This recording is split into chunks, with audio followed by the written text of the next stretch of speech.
12 o'clock on your Monday afternoon now. Welcome in. It is the halftime show.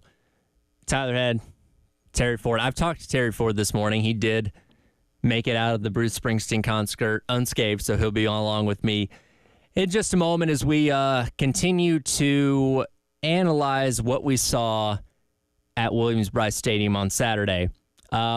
Again, the whole week, the energy was pegged, it felt like, right?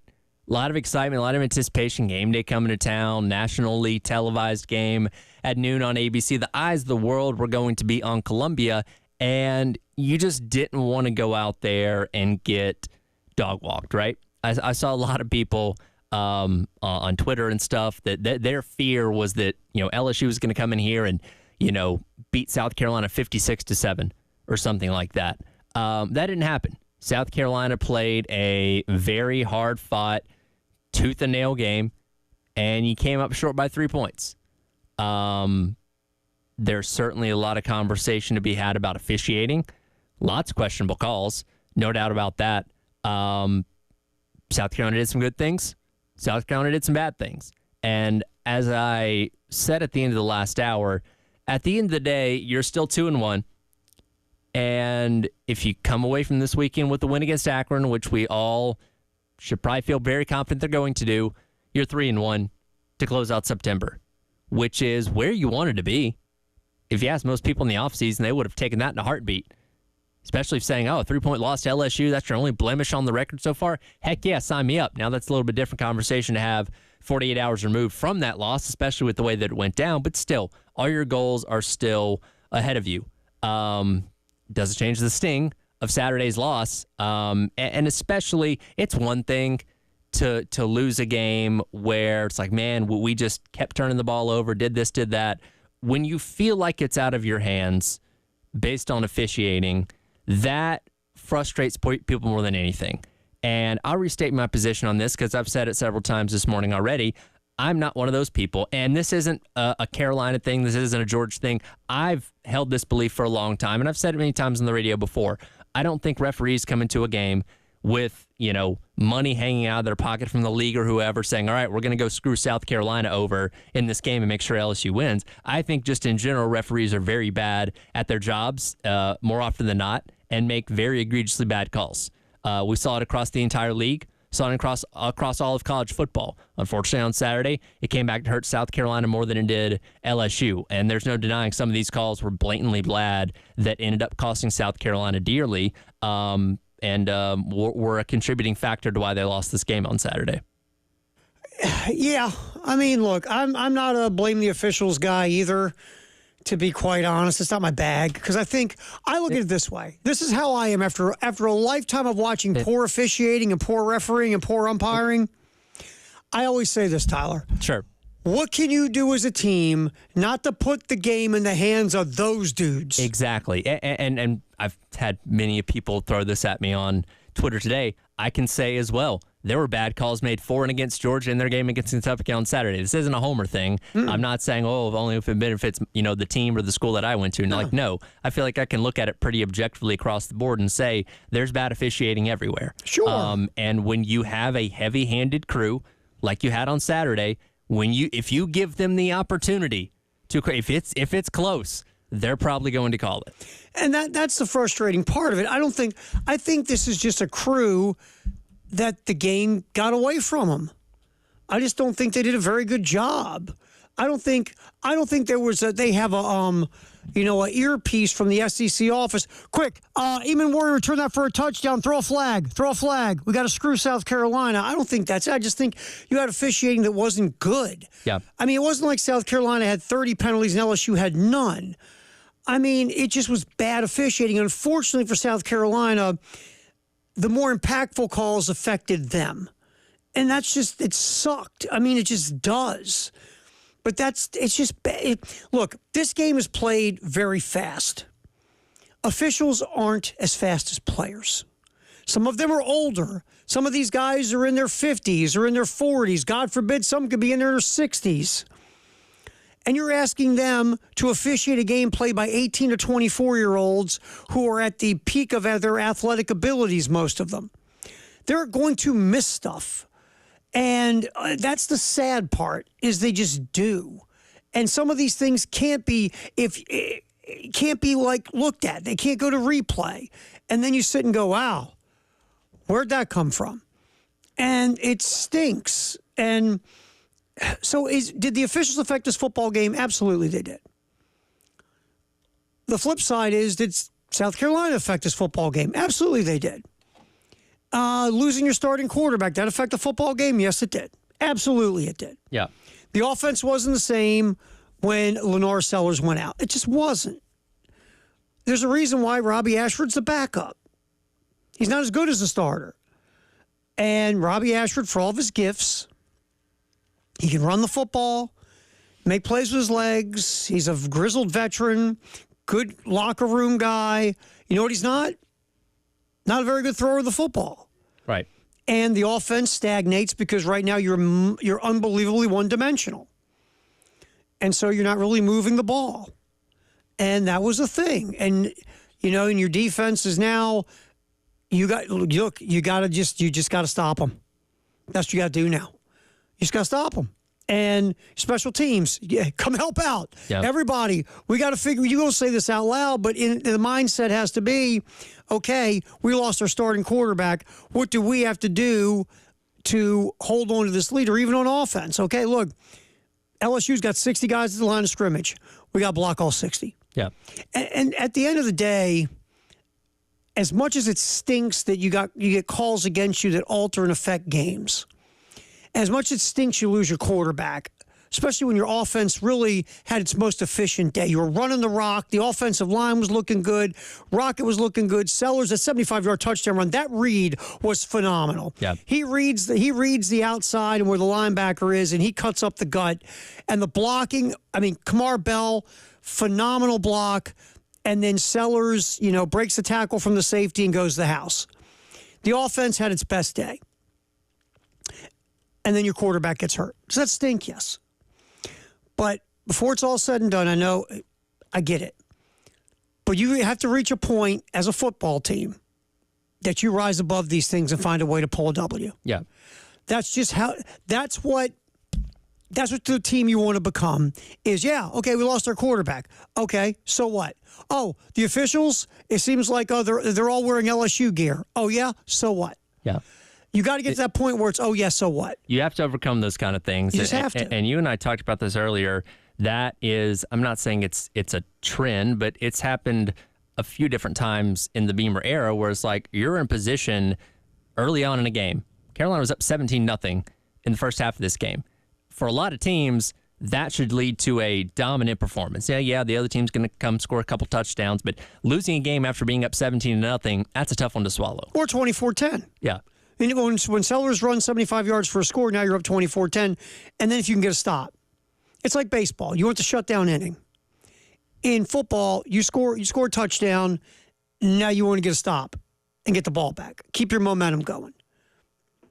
I thought one of the biggest plays in the game, that again, there's so many big plays in this game. And again, we focus on the poor officiating because it was bad.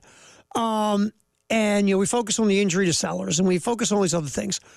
One other play as well was you're up 17-0. Everybody's lathered up, right? You get the block punt, you get the touchdown. It's 17-zip. You're rolling, right? And then LSU starts to move the ball. And they have a 3rd and 9 in your red zone. And not only do they run the ball in that 3rd and 9, but they score a touchdown. And that then all of a sudden LSU went, we need to run the ball more. And South Carolina had an issue stopping the run. And LSU got some momentum there. And, that's to me where things started as well.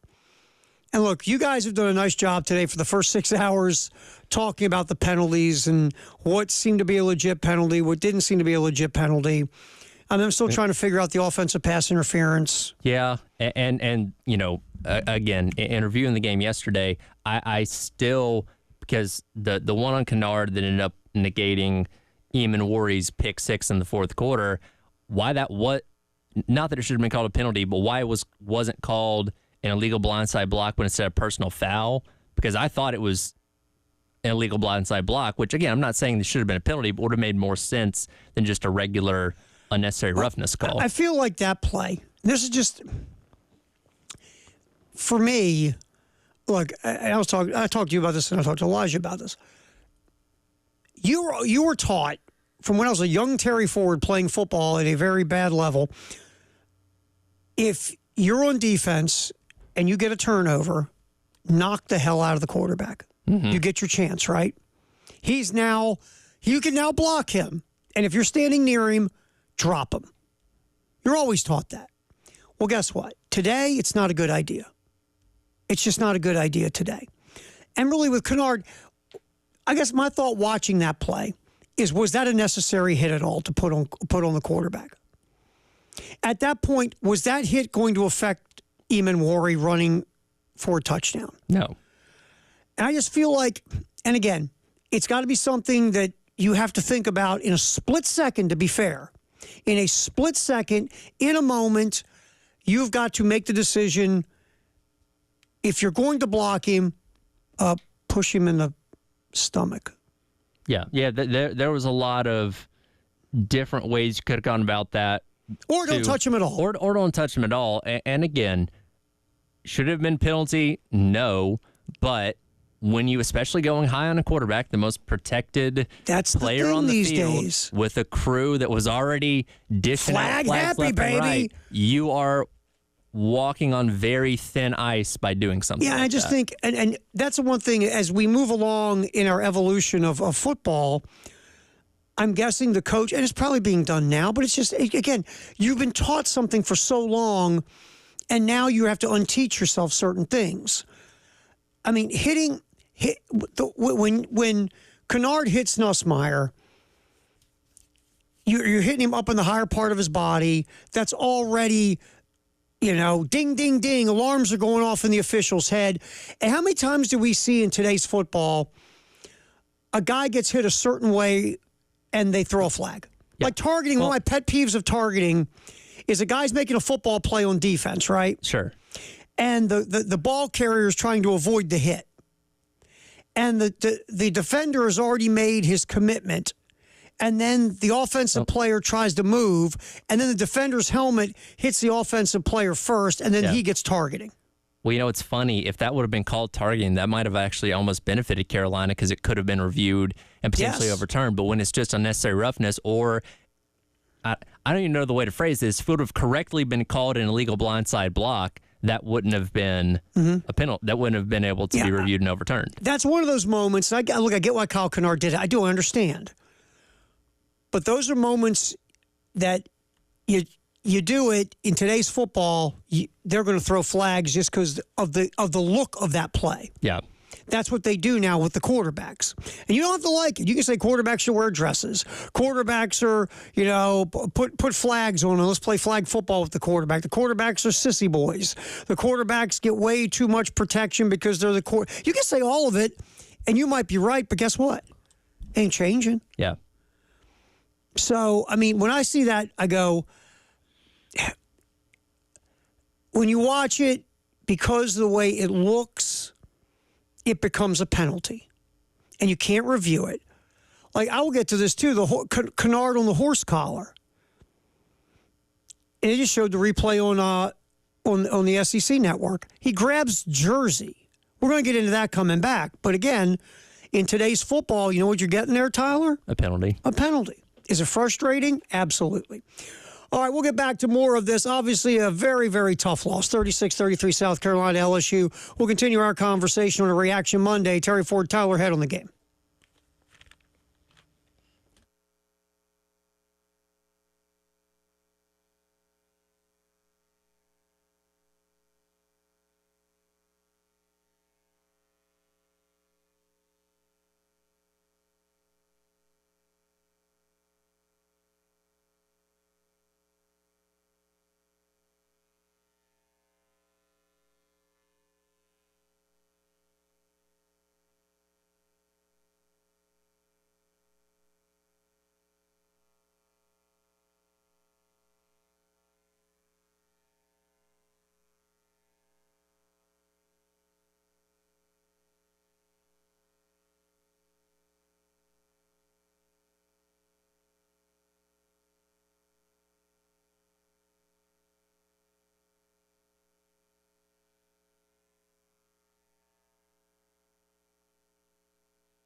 Ashford now on a crucial 3rd down and 1. Gamecocks down by 5. They're going to try the left side, and they got it in a big way. Here comes Rocket at the 40, 30, open it up at the 20. Rocket Sanders into the end zone. Touchdown Carolina. Touchdown Rocket Sanders. You can hold him down for so long, but eventually there will be a takeoff. 66 yards. Oh my, boom. Phenomenal game for Rocket Sanders for South Carolina running the football. Obviously, an Arcelor 75-yard run, touchdown run as well. South Carolina did a lot of really good things on Saturday to win. South Carolina was the better team for 4 quarters. They were the better football team. But unfortunately, again, you lose your starting quarterback. Unfortunately, it seems like bad officiating really bit you more than it bit LSU. Right. And you walk out of there with a loss where you should have won. You're up 17 on multiple occasions. That's a football game you need to win. Yeah, definitely so. And look, I think this team is talented enough and skilled enough to win maybe more than 6 games this year.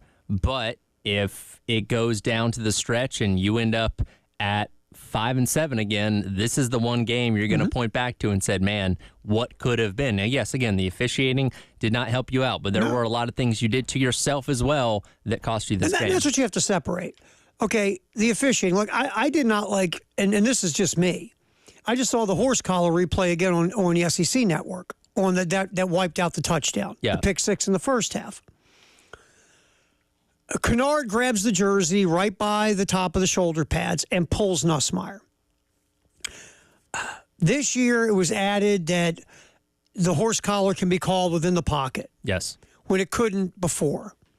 2, the call is not just the horse collar itself, but the jersey up by the top of the collar of the shoulder pads. Pretty much anything you do around the nameplate is a horse collar. And to be honest with you, I think, again, grabbing a guy by the collar of his shoulder pads and pulling him down deserves to be a penalty because that's dangerous and guys get hurt. When you're reaching to tackle someone and you grab them on the shoulder pad part of their shoulder pad and you've got more jersey than you do, and you don't even really have the horse collar, you have the jersey by it, that should not be a penalty. But again, to make it easier for officials to make this call, they just said, screw it. Anything up at that top is going to be a penalty. To me, that goes farther than the rule, the state of the rule and the spirit of the rule, just like targeting. Yeah. I think the horse collar should just be, if you actually grab that area of the shoulder pad and pull anyone, that should be a penalty. Not if you grab the jersey by the top of the shoulder pads. Yeah. But that's where we've gone. Well, and it's another one of those things. I'm not saying that Nussmeier was selling this, but you have that quick head snap too on what's a bang bang type of play. When we're watching it in the stadium on Saturday, it looked egregious just off of first view of it. And when you go back and watch, like, okay, yeah, he is grabbing only the jersey in the back, but still, when you're putting that in the hands of an official that is, at that point in time, we didn't know how heavy-handed they were going to be, it's probably going to get called. And look, you're just trying to make a play. You're trying to get around the left tackle that's blocking you. Quarterback's going to go throw a pass. You're reaching to get a piece of the quarterback. It's making a football play. And you get flagged, and it takes points off the board. And again, blocking Nussmeier and hitting him to where you did, it's right there out in the open, and the official will see it. And I'll say this, too. When it comes to quarterbacks, it seems like pocket quarterbacks get protected more than dual threat quarterbacks. Dual threat quarterbacks take off and run. They do things with their legs. Pocket passers are just standing there like they're, out in the open. They need more protection. Is that fair? No, it's not. All quarterbacks should be protected equal. You see that in the NFL. Hell, when Tom Brady was quarterbacking for the Patriots and the Bucks, you ran by Tom Brady and he fell down and 50 flags came flying. Cam Newton got hit in the head by 35 people. Nobody throw a flag. Yeah. I mean, that was always a thing in the NFL, the way Cam Newton was not protected by the officiating compared to pocket quarterbacks. It's just the ways. And look, I said this before, do I think officials come into a game looking to screw with the other team? No, but I will say this. I think certain teams, because of their reputation as being better than others, will get calls over other teams in games. I think certain players get calls. I brought up Tom Brady. I think certain players will get calls over other players in games. I mean, you look at it in baseball. You look at it in basketball. It happens all the time. I think in football, certain players are going to get calls, and I think certain teams get calls at times. I think the Ohio States and the Alabamas or the brand name college football teams, if they're playing like, let's say they're level 1 in brand and they're playing a level 2 team, can they get a call because of who they are? I'm not surprised. I don't think teams walk in with the idea or officials walk in with a top secret book saying, let's screw a team. Yeah, no, there's not a memo at the SEC headquarters to all officials of, okay, you got to go out there and screw team X or team Y to make sure team B wins. And again, when you have, and I had a caller that hung up there, but she brought up a really good point. Like, there's not de-incentivization for officials. This is not their full-time job. They get paid a couple $1,000 to go do these games on the weekends, and they got regular jobs Monday through Friday, like all of us. If you had a set of officials, the NFL deals with this too, which is insane that the NFL still has not had full-time officials. If their job was to do nothing but enforce football rules on Saturday or Sunday, I guarantee you we'd have better officiating, because all their time would be dedicated to making sure they were doing the right thing, reading the rules and all that kind of stuff, instead of it just being a weekend gig for them. Well, I was going to say that there needs accountability has to happen here, because that game was terribly officiated. And, you know, maybe just maybe if you're terrible at your job, or maybe you score low, like I'm sure that crew had to have scored low. Yeah. Then you know what? Next weekend, why don't you spend time with your family? We don't need you doing a game this weekend. Yeah. Or you make them, and again, I've dealt with this with the NFL. If you make your officials full-time, but the SEC makes no money. Of course not. They can't afford to.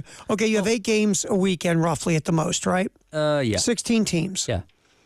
You have 8 games, so you need 8 crews. You can't, put a crowbar in your wallet and take some money and pay 8 crews decent amount of money to be full-time officials. You would think. And then at the end of the stuff too, there needs to be accountability of the officials. I mean, we can interview coaches, we can interview athletic directors, we can interview players, we can interview GMs in professional sports, we can interview owners. You know who you can't interview? The officials. Or I think a lot of times they'll have like one the pool reporter official, right, or pool official that will give a statement on something. To the pool reporter, yes. But you can't ask them, hey, on this play, what did you see, what happened, or whatever it may be. Like, they're the only people that we do not make public. I mean, the head of officials will talk to the pool reporter. And that's typically what happens at times. It's just there needs to be more accountability and transparency, because everybody else now, there's accountability and transparency. There needs to be more accountability and transparency for officials. And yes, maybe you need to look at, would it make sense for a league like the SEC or the Big Ten to have full-time officials? Obviously, Conference USA is not going to spend the dough to have full-time officials. But maybe the SEC and the Big Ten But could you know do what? it. That would be a perfect breeding ground for guys to eventually become full-time SEC officials. You start out at FCS. You start out at a group of 5. And if you prove you're good enough there, guess what? You can get on with one of the bigger conferences. Yeah. So, look, again, the officiating affect the game? Sure. Absolutely did. There's no doubt. And I just had, 3 people send me, stuff from social media about how Lenore Sellers got cracked upside the head and nobody called it. They blew it. Yeah, they did. They blew the call. They blew a lot of stuff on Saturday. We could make a film of everything they blew. Matter of fact, you could probably run it as a 30 for 30 documentary. There are so many blown calls in that game, or so many calls either. I'll give you another one. The touchdown run, that 3rd and 9, the LSU offensive lineman tackles Bengali Kamara in the hole. Mm-hmm. Nobody talks about that one. I rewound it 3 times this morning to watch it again. Totally tackled in the hole on the touchdown run. Was there a holding call? No. We could do this dance all day on that game. It was ridiculous. Right. But there's other things you need to look at and just say, well, the officials. There's a little bit more to it than that. All right, we'll come back in here. Reaction Monday. Terry Ford, Tyler Head, halftime show here on The Game.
It away. Gamecocks block it at the 30-yard line. Bouncing towards the Gamecock bench. Down the near sideline. Knocked out of bounds at the 12. Beamer ball just punched him in the face. And the LSU Tigers are reeling. That was one of the best punt blocks I've ever seen by Maurice Brown. Just what a play. What an effort play. I think with Brian Kelly sending it off to the league office because, he jumped. Okay. But that play was crazy. Led to a touchdown. And, again, South Carolina was rolling. It's 17-0. Obviously, we know how it ended, 36-33 LSU. And we're going to get Shane's cut about the controversial penalties, which, again, it's not a very well officiated game in any way, shape, or form. And it seems like every controversial call screwed South Carolina over in one way, shape, or form. But Tyler, I think arguably the even bigger problem was losing Sellers. Yeah, major offense, extremely one-dimensional. LSU had no respect for Ashford's ability to throw the ball, and rightfully so. The passes he did complete almost kind of seemed like miracles to a degree. You definitely lost a dynamic part of your offense, and that in turn led to your defense having to be on the field for a long time in that second half. Yeah, the defense was on the field most of the second half. Yeah. And at the end of the day, not having that threat to be able to throw the football affected your offense. And now your defense is just trying to hold on for dear life. And obviously we saw what happened, and you did get down the field for Herrera to try that field goal attempt. But there were some penalties also that, you wish you could get back, like, jumping off sides defensively. You had a couple of key defensive offsides. You had you had a procedure penalty or two on the offense that hurt as well.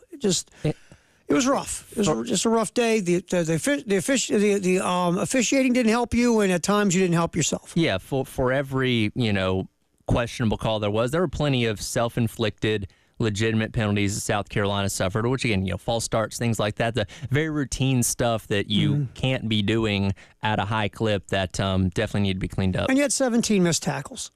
That doesn't help either. That doesn't, and that's not about officiating. You just missed you had 17 missed tackles. Most of those tackles you missed. Once LSU scored to make it 17-7, that's when everything started to. It didn't turn then, but that again, you stop that 3rd and 9 to where at least LSU's kicking a field goal. Right. You get off the field. They only have 3. You still got a 2-touchdown lead, and you're still carrying your momentum. That was a big play, and again, that's where kind of you started to. LSU walked off the field going, we got something. We can run the ball. We're going to run the ball more. We got to get the ball out a little quicker. And look, don't get me wrong. On that touchdown run, I thought there was a hold. There were times you saw the pass rush for South Carolina. Kyle Kennard, Elijah and I were watching it upstairs. Kyle Kennard on that second LSU touchdown drive, I think was being held by 32 people, and still got a hit on Nussmeier. Yeah. So, look, we could sit here again. It was a poorly officiated football game. Absolutely. No one's ever going to say it wasn't. Did it affect the game? Yes, it did. And should there be more accountability? Yes. But you know what it also does, Tyler? It feeds into the psyche of a fan base that doesn't need any help in psyche. Sure. And look, and I get it. This kind of stuff happens. You go, wait a minute. How come we got more bad calls than LSU got? And then you get to the point of, okay, the SEC, they're always won LSU and Alabama and Georgia and all those teams to win. They're always going to get the calls ahead of South Carolina. I grew up in a place where it's not psyche, it's mental illness. Well, and I understand. I'm not going to be able to convince people. If you believe that, I'm not going to be able to convince you otherwise. No, not at all. I mean, I grew up where the NFL, Major League Baseball, and the ACC were out to get us. Where I grew up, people really thought there were meetings in the NFL office in New York City. How do we screw the city of Baltimore? It's funny. I grew up and they said the same thing about the teams that I rooted for. It's weird how that happens with every fan base. Right? And I'll say this, though. Like, the young version of me didn't believe the NFL and Major League Baseball thing, but I believe the ACC wanted to screw us because we were the most northern team in the ACC. Okay, there you go. But when I got older, I said, no, they're not having meetings for that either. But it's just when things don't go your way and there are calls that hurt your team and you're not winning these games, it becomes part of the reason you're not winning games or big games or you're not where you want to be. And it just goes into the rest of everything. Again, I lived it. I grew up on it. I know. I totally understand. And it just becomes part of the whole narrative of why you're not where you think you should be or want to be for your football program. And I get it. I do. And again, going back to it, officiating was terrible on Saturday. Absolutely was. Absolutely was. No one's going to make excuses for those cats at all. No doubt. But personally, for me, I also think that you had missed tackles in this game. You lost the starting quarterback, which really hurt you. And your defense was on the field a ton in the second half. And that didn't help. But I'll say this. South Carolina got heat on Garrett Nussmeier. The South Carolina pass rush, you beat that offensive line. Was it 13 pressures, I believe? I think nine total. Or not on dropbacks, yeah. Yeah, on dropbacks. If you can put that kind of pressure on a guy that wasn't sacked all year, yeah, you got a hell of a pass rush. Yeah, I think the pass rush was legitimized in a lot of people's eyes because that was going to be the toughest test against an offensive line that, again, had not given up any sacks or really many pressures at all up to this point. So that gives me confidence as they take on Ole Miss, Alabama, Oklahoma, Missouri, Clemson. Like, they can probably get pressure on just about anyone at this point in time. And Dylan Stewart wasn't part of that on Saturday, yeah, so think about it. He was held in check pretty much that entire game. Kennard was the one making plays. Yeah. Kennard was a man on Saturday. Gilbert Edmond got some heat. Yep. Bam Martin Scott also put pressure. So that's a defensive front that can get some pressure. All right, let's grab a call real quick. It is Reaction Monday, 803-404-6100. Let's grab Bill real quick. Bill, thanks for hanging. You're on the halftime show in the game. How you doing, man? Fine. How y'all today? We're Good to talk with you. I just have, it's part of everybody's criticism and concern, but when a quarterback's in a quarterback position, I understand protecting him, and we should do that. That quarterback was in a defensive position. He was going to make the tackle.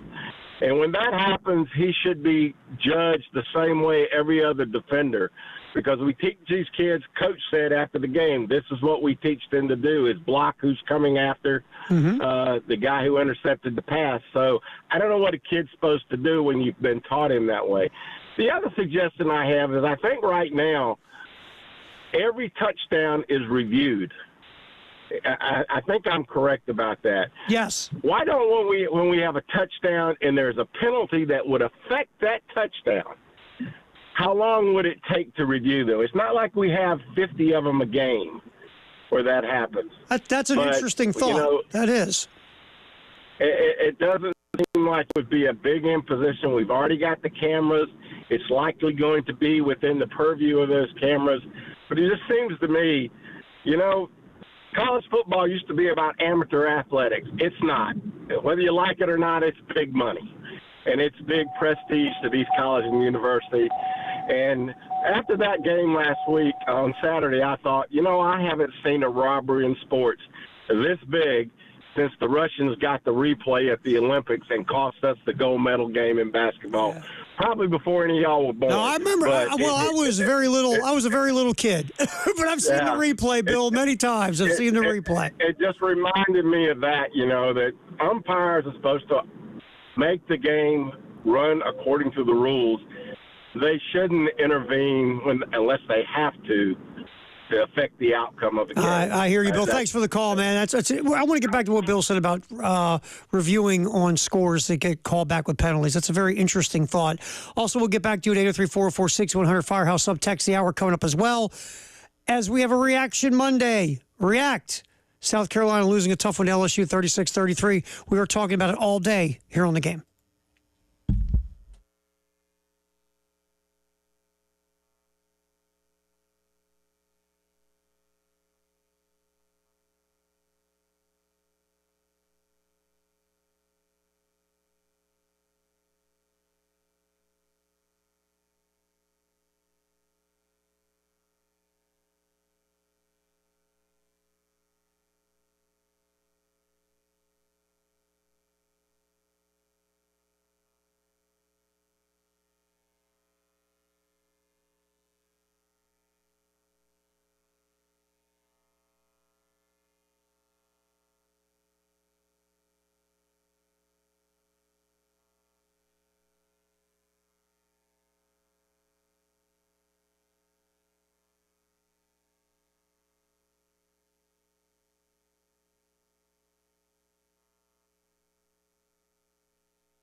Lots of reaction to get to on a Reaction Monday. A very tough loss, 36-33. South Carolina losing to LSU at Williams-Brice. By the way, that atmosphere was ridiculous. It was phenomenal. Phenomenal. Place was electric. Crowd was crazy. It was just phenomenal. You could feel it all week. I mean, it felt like a big deal. We were out there Saturday doing our show from 7 until 9. It just felt like a different type of energy surrounding that game. And I give credit to the fans. They were peaked the entire game. I had a buddy that was watching on TV, and he's like, that place looks like it's rocking. And I'm like, this is the best that I've seen it in my 2 years here. It is one of the best pregame hypes in the country, but it was above and beyond on Saturday. Thumbs up. What a showing by this town. And that makes it almost a little more disappointing when you don't come out with a victory, obviously. I'm going to tell you, when it went 17-0, I thought the place was going to explode. Yeah. Oh, definitely. We were joking up in the press box. I was talking with Rick and some of the folks from WIS, and they threw that one pass to Harbor on the sideline. He drug his toes, and that was, I think, one of his only 2 catches of the game. But I was like, man, if they hit like a long ball to sell or to Harbor here for like a touchdown, they might have to build a new stadium. I swear, the place was so geeked. It was fantastic.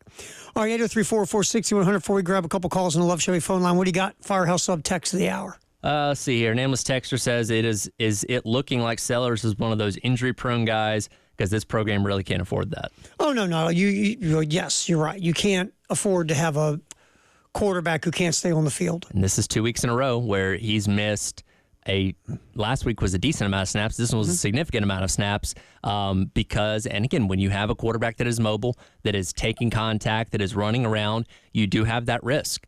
And, we're 3 games into the season, and the more you get injured, the easier it is to get injured. So whatever little nicks and bumps that he has 3 weeks in, that's only going to be exaggerated the more hits that he takes. Do you adjust what you're doing offensively to alleviate the hits that he takes?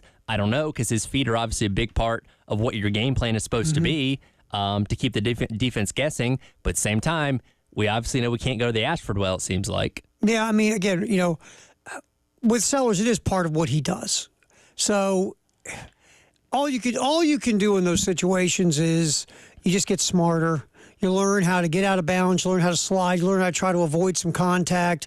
You learn how to live for the next play. Easier said than done, especially when you're a redshirt freshman. You're, 19 years old, and you're built like a truck. And the pass protection does still need to continue to improve. Sure. Because, as we've seen, he's standing back there waiting to throw, and boom, there's somebody on top of him. Yeah, does he hold on to the ball for a while? He does. But the pass blocking is still something that can use improvement.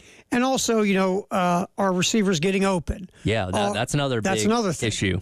Right. So there's a lot of things that go to it, but you'd like to see him in the passing game be able to get rid of the ball quicker and get protected better, and guys get open and all those things. All this, the speed of the passing game has to kick in. Let's grab a call real quick. 803-446-100. Doug, thanks for holding on. You're on the halftime show in the game. How you doing? Hey, Terry. Thank you all for taking my call. Love your program. Love your station. Thank you. I'm glad you guys mentioned the tackling issue. I know you've covered the officiating and all that, and it was bad. But it seems like everybody wants to have the Janavian Clowney hit. And, if you simply bring the guy down, I think you said we missed 17 tackles. I think, kudos to the defense for all that they did on multiple occasions. But, something's got to improve as far as the tackling and how they do it. Now, the last time I played football, we used leather helmets, and they taught spearing as a way to bring people down. So I'm not saying I know how to teach it, but we got to improve in that facet of the game, guys. Yeah, we appreciate it. Thanks a lot. Thanks a lot for the call, Doug. I just remember being taught, again, as a kid, you tackled with your shoulder, you kept your head up, and you drove through a guy. Yeah. You didn't try to, but again, we didn't have Sports Center. Yeah. Nobody was trying to get on the highlight reel. The NFL used to make videos. Oh, it was a It was a crunch thing. time, crunch course, blowing dudes up. There was a long time in football where you did not dare throw over the middle because you were going to get your receiver sent to the hospital. They're called hospital balls for a reason. Yeah. That's not as much of a thing now because, again, we know a lot more about health and safety, and those things are obviously, very, very dangerous. But, yeah, just basic form tackling is something that you can still do that, unfortunately, it was like they were covered in butter on some of those plays. Yeah, form tackling is boring and it's dull, but you know what it does? You wrap a Gets the dude guy to up. the ground. Yes, you wrap a guy up and get him on the ground. And, a lot of tackling now, but again, there's a lot of arm tackling, hurling yourself, not like as a spear, but just throwing your body into a guy now instead of wrapping them up. We see a lot of that these days. And thing is too, you don't practice tackling like you used to. Right. A lot of practice habits have changed where you don't go out there and tackle the way you did back in the day. Where you'd actually go out there and they had this thing called an Oklahoma drill, which was misery. Probably led to a lot of concussions. Yeah, it was a thing. And they put you in a circle. I forget the name of the one where they put you in a circle, and yeah, that was a good one too. But again, tackling is not practiced as much as it was in the day or in the same fashion. All right, football, obviously on a Reaction Monday is next, sponsored by Atlantic Windows and Doors here on The Game.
Halftime show, Terry Ford, Tyler Head, as we roll up until 3 on the Game of Reaction Mondays.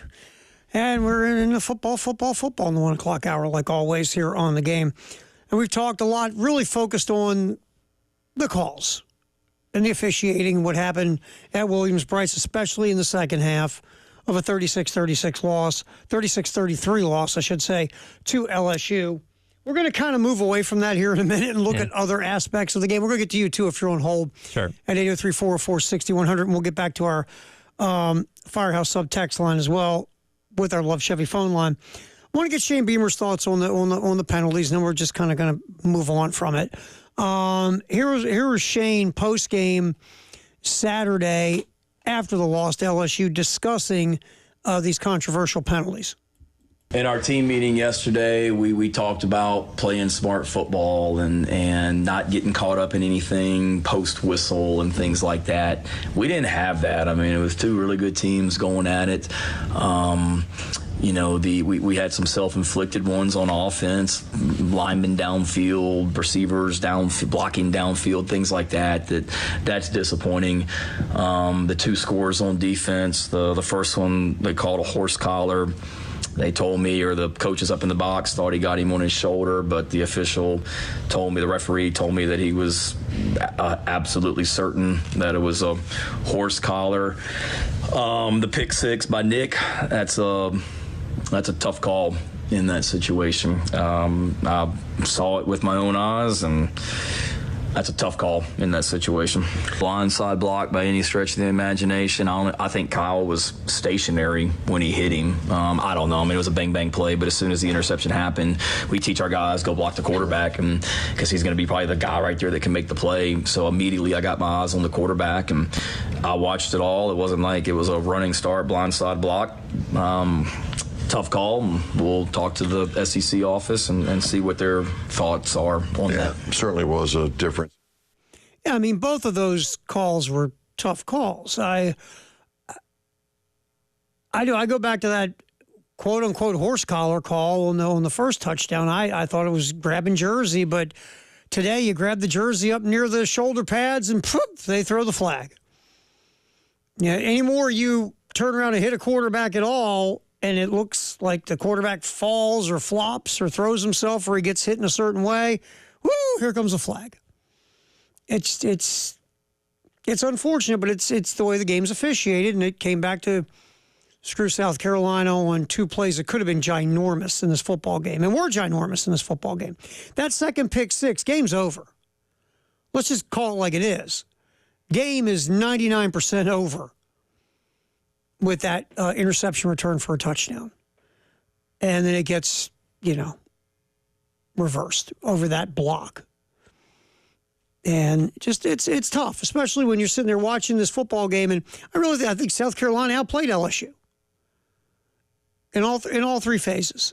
And you walk away with an L, and part of it is you had some really key calls go against you by the guys wearing the Foot Locker shirts, and you lose your starting quarterback to injury. And your offense just wasn't the same. And those are the kind of things that it makes you shake your head. Because you were better. You played better. And you could have been 3-0 going into Akron. You go 4-0, and now you're 4-0, and here comes Ole Miss. And you're still, most likely, going to be 3-1 with Ole Miss coming in. And the good news from this game, look, there's no moral victories. There isn't. But in the confidence-building department, your pass rush can put heat on anyone. They can. Your defense, that was the worst day they've had tackling all year. They've been better the first couple of weeks. Now, again, LSU's got some dudes who can break some tackles and can break some ankles. You'll be seeing that from Ole Miss as well. Alabama. But I watched that, and I came away with, yes, LSU did score 36. I get it. But the South Carolina defense, that's a legit D. That wasn't just, taking advantage of Old Dominion or, piling up on a Kentucky team that offensively might not be as good as we want to give them credit. the South Carolina defense, they got something going on. And that's going to keep you in football games. That pass rush is going to create havoc, cause sacks and pressures and turnovers. You walk out of that game going, okay, if you can put heat on a quarterback against that offensive line, you can put heat on any quarterback in the country. Just my opinion. So that's the positive. The positive, too, was the offense. Before Lenore Sellers got hurt, to me, that was the best game of the season so far. All around. You ran the ball. Sellers obviously made plays with his legs, but he also made some nice throws. Yes, he'd like to have that interception back in the first half where he's getting pressure, and you should live just to fight another play. Don't just throw that ball up there, especially because you couldn't get anything on it because you were in the middle of getting pressure and you weren't stepping up in your throw. But again, it's part of growing and evolving and learning and developing. But I thought it was the best all-around offensive performance that the offense had all year. You got yourself a block punt from your special teams. There was a lot of good things that came out of Saturday. What stinks is you don't also take a W out of it, too, which is a shame. Massive shame. But there were good things. There really were. Kyle Kennard, yeah, he had 2 penalties called on, but Kyle Kennard got after it, man. He really got after the quarterback. Bam Martin-Scott had some issues in tackling, but Bam Martin-Scott also got some pressure on Nussmeier. South Carolina did, again, they did something no other team has done to LSU this year so far early in the season, and that's make their quarterback uncomfortable. So that was obviously a good thing. And, interceptions could have been returned for touchdowns, 2 of them. Instead, you had penalties. Secondary struggled in tackling. They did. And they were going up against, look, Lacey's going to be an NFL wide receiver. Mason Taylor, the tight end, will play in the NFL as well. There was some struggling covering those guys as the game went on. But I thought defensively, it was just one of those games. Your defense on the field most of the second half. But still, you played a good rotation of guys. And the snap counts outside the secondary, which is always high, besides Debo and Bam Martin-Scott, still guys weren't getting a ton of snaps. So you still try to play multiple players. But the defense you got to feel good about. All right, it's Reaction Monday. Let's get to you. 803-404-6100. Ray has been patiently holding on. Ray, my friend, always good hearing from you, pal. You're on the halftime show in the game. What's up, Ray? Hey, Terry. Hey, Tyler. Yeah, I tell you, man. Oh, man, we got our hearts trampled on. But I will say, looking at the positive for a 12 o'clock kickoff game, man, that's about as good as it can get. Woo, it was. I mean, good land. I mean, wow. Well, and I was just going to talk about one penalty because they were a lot of them that were questionable, I guess. But golly, right before their receiver caught that ball, that they initially said incomplete, Terry, but during that whole timeout, I saw the official. I didn't even know the play was being questioned or what, reviewed. And I saw the official looking, and I said, oh, my God, they're going to overturn that catch. They're going to overturn that, and they're going to have the ball at the 4-yard line, But, oh, my goodness. But right before then, it was 4th and 4. 4th and 4, he jumped off sides. That's where the receiver went out of bounds and came back in and called the ball. Oh, if we not jumped off, we'd have had the ball right there at midfield, And so it was just tough. But, the one thing I'll say after having, 2 days, to get over all the emotions and everything, we are an ascending program. We are, we're an emerging program. So I tell you, if we were like commodities and we're the future and we're futures, I'm buying Carolina. I mean, I couldn't have said that last year, Terry. I mean, after that North Carolina game, it was almost like you knew the season right then. It was, But right now, I think we're an ascending program. And for as futures go, I'd be buying Carolina right now if I was playing it. Hey, thanks for letting me talk, brother. I appreciate you like always, my friend. I mean, look, that's the thing. It was a game again. You outplayed LSU in a lot of ways. It's just when you lose your starting quarterback, your offense totally got discombobulated. And now your defense is on the field a ton. And now you're holding on not to lose. Yeah. So your whole mentality changes. And that's just the next hump is,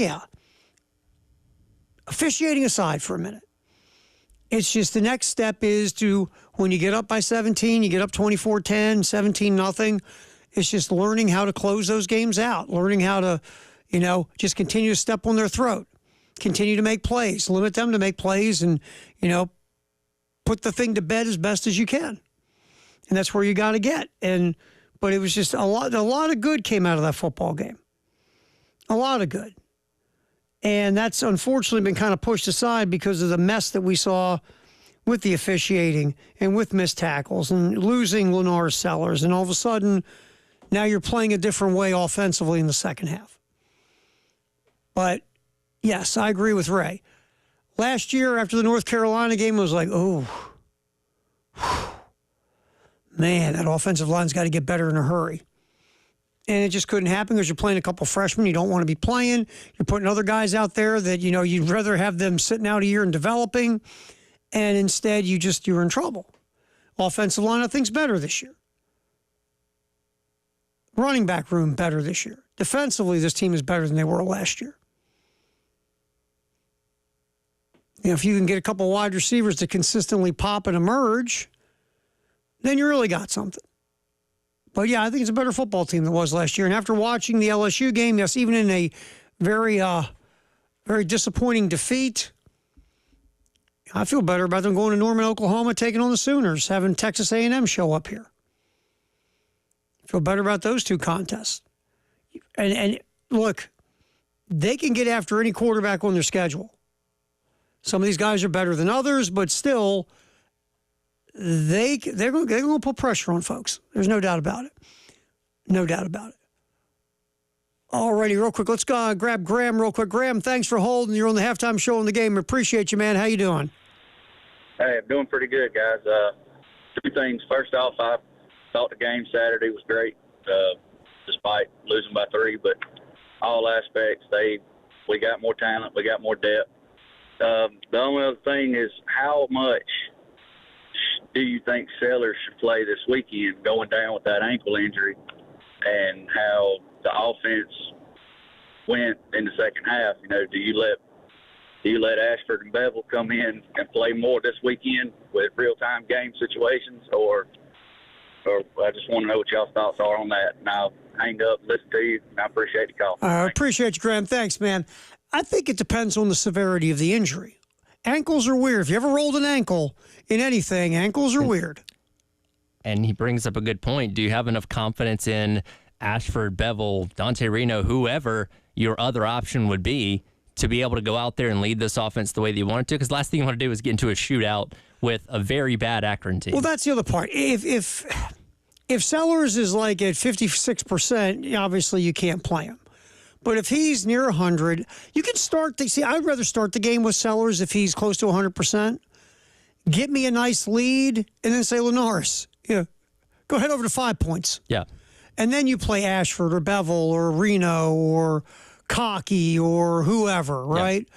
But let's say you start Ashford and you have struggles and you're not able to produce offense, and all of a sudden you're in a game you didn't think you'd be in because of the offense is struggling, you don't have your starting quarterback. Then you're not going to bring Sellers in the game now because you're sitting him out. You're not preparing him to play. So I think I think Graham brings up an interesting point of it's Akron.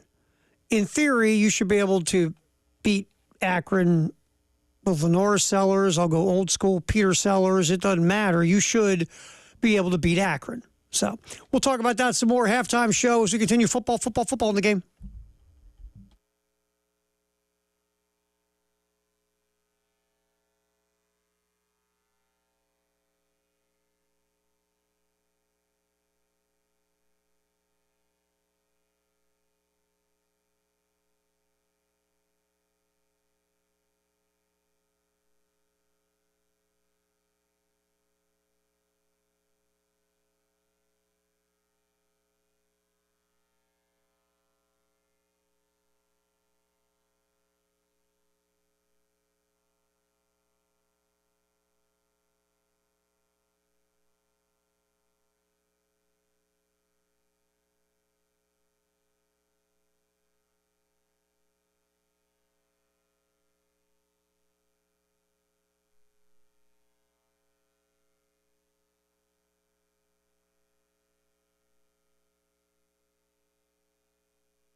Halftime show, Terry Ford, Tyler Head here on the game. We'll get back to you if you're hanging in there, 803-404-6100 on the Love Chevy phone line on a Reaction Monday. Also, we'll get back to the Firehouse Sub text line as well.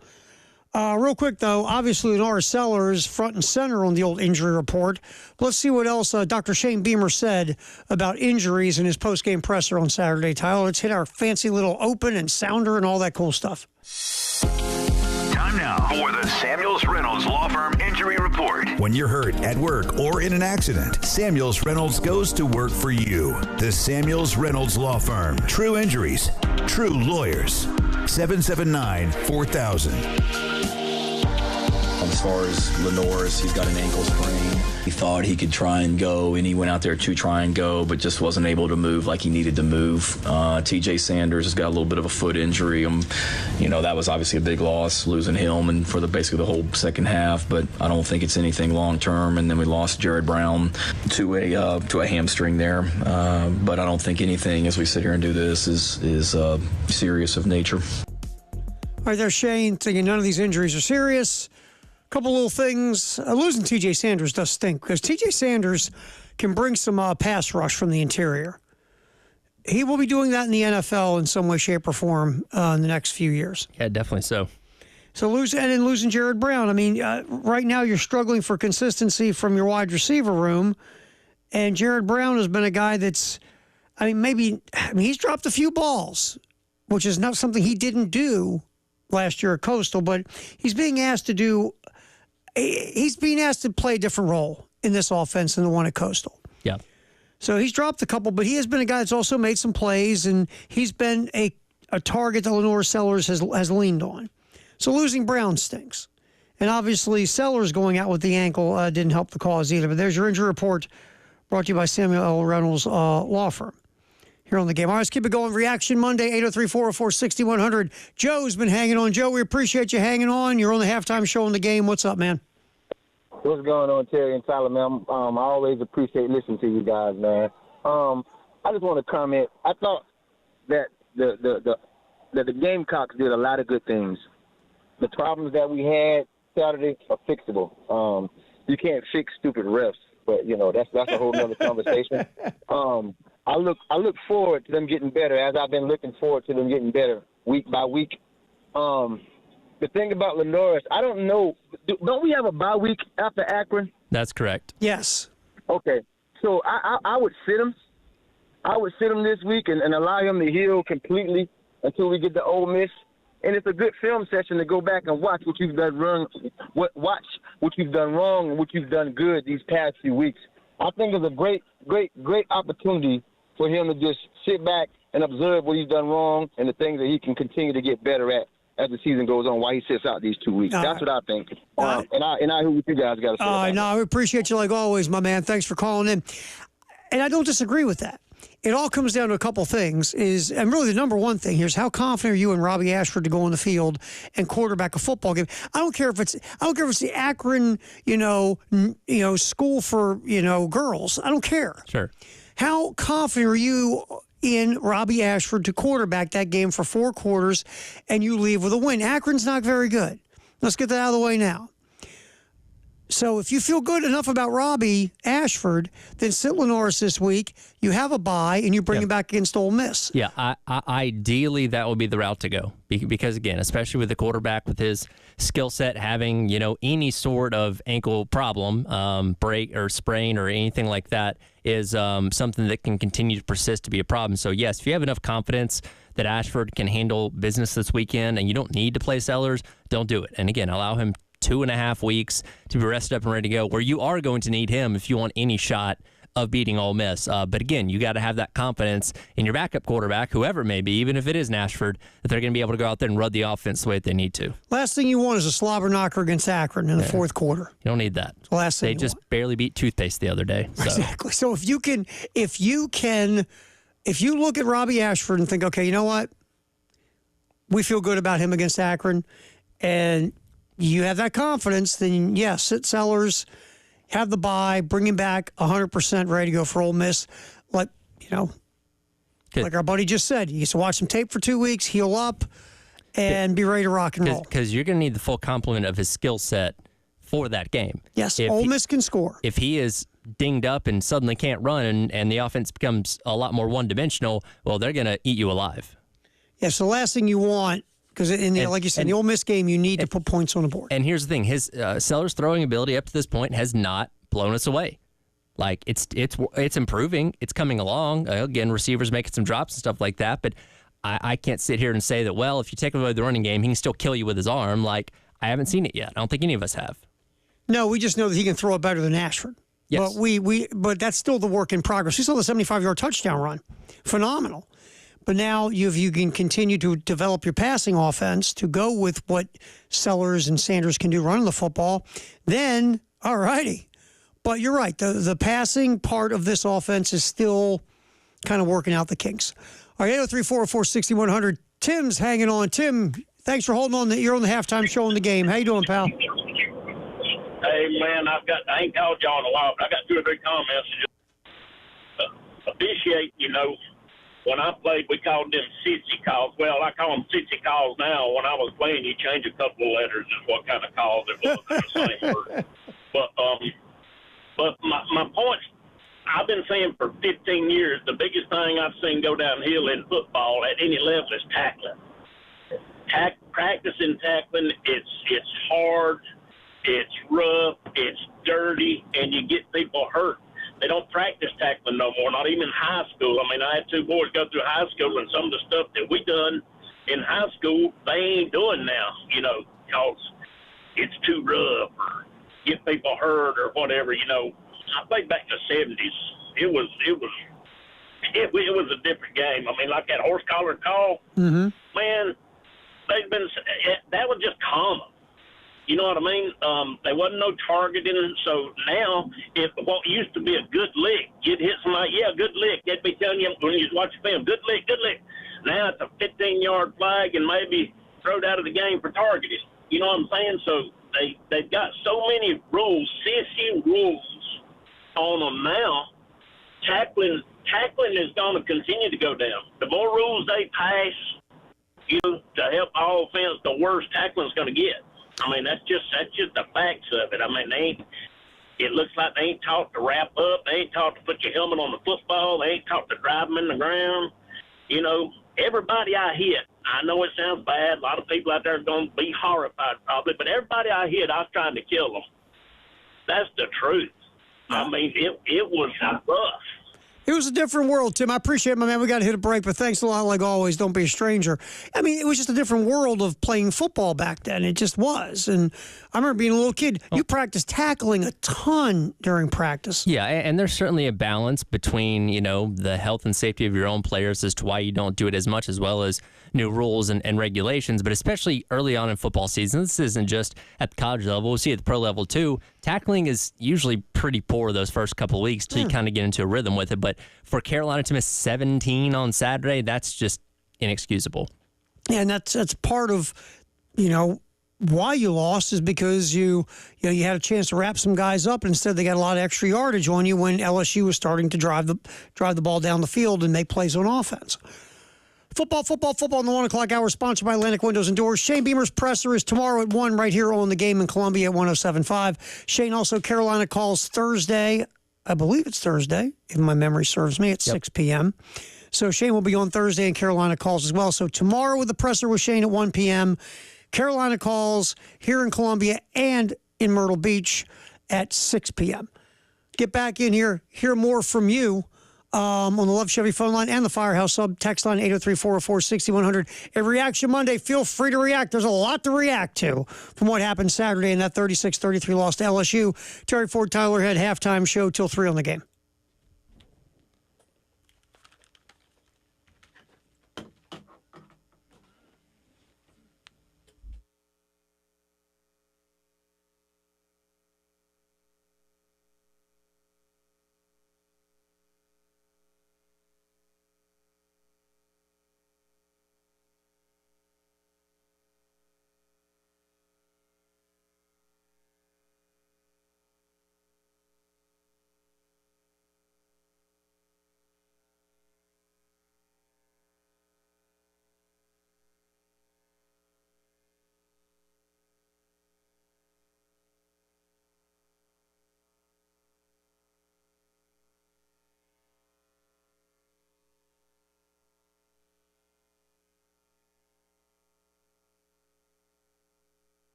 Straight up the middle. Here's the North in the wide open at the 50. Going to try to outrun him at the 35, 30. They can't get him at the 15, 10, 5. Touchdown Carolina. Touchdown Lenore Sellers. 75 yards. You know, I should be coaching. I think you chose properly. Give it to number 16. And in one play, he heads towards the cockpit. Oh, Lenore Sellers, that's just a heck of a play. Nice read. Looked at the linebacker on the contain there on the right edge. Just cut that sucker upfield. Kamar Bell with an excellent lead block. And then Sellers did the rest. At that point, it's 24-10 South Carolina. Again, the place is going nuts. Just couldn't get that stop on LSU coming back, and you go 24-17. So South Carolina with the that was a kick in the lower extremities. But again, there are positives to take out of it.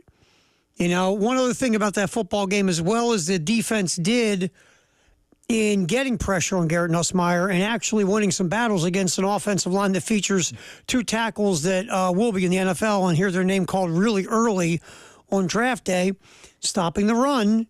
Second straight week, there's been some issues with stopping the run. LSU couldn't run the ball on anybody. No, that was definitely a big issue, and a lot of that does relate back to the missed tackles as well, because there were plenty of instances of making contact at or near the line of scrimmage, but they were squirting through and getting 5, 6, 7 yards pop out of it. And again, once you got in that second half, especially with the offense not putting together long drives, that defense was gassed. When you're gassed and already struggling to tackle, it's only going to get worse.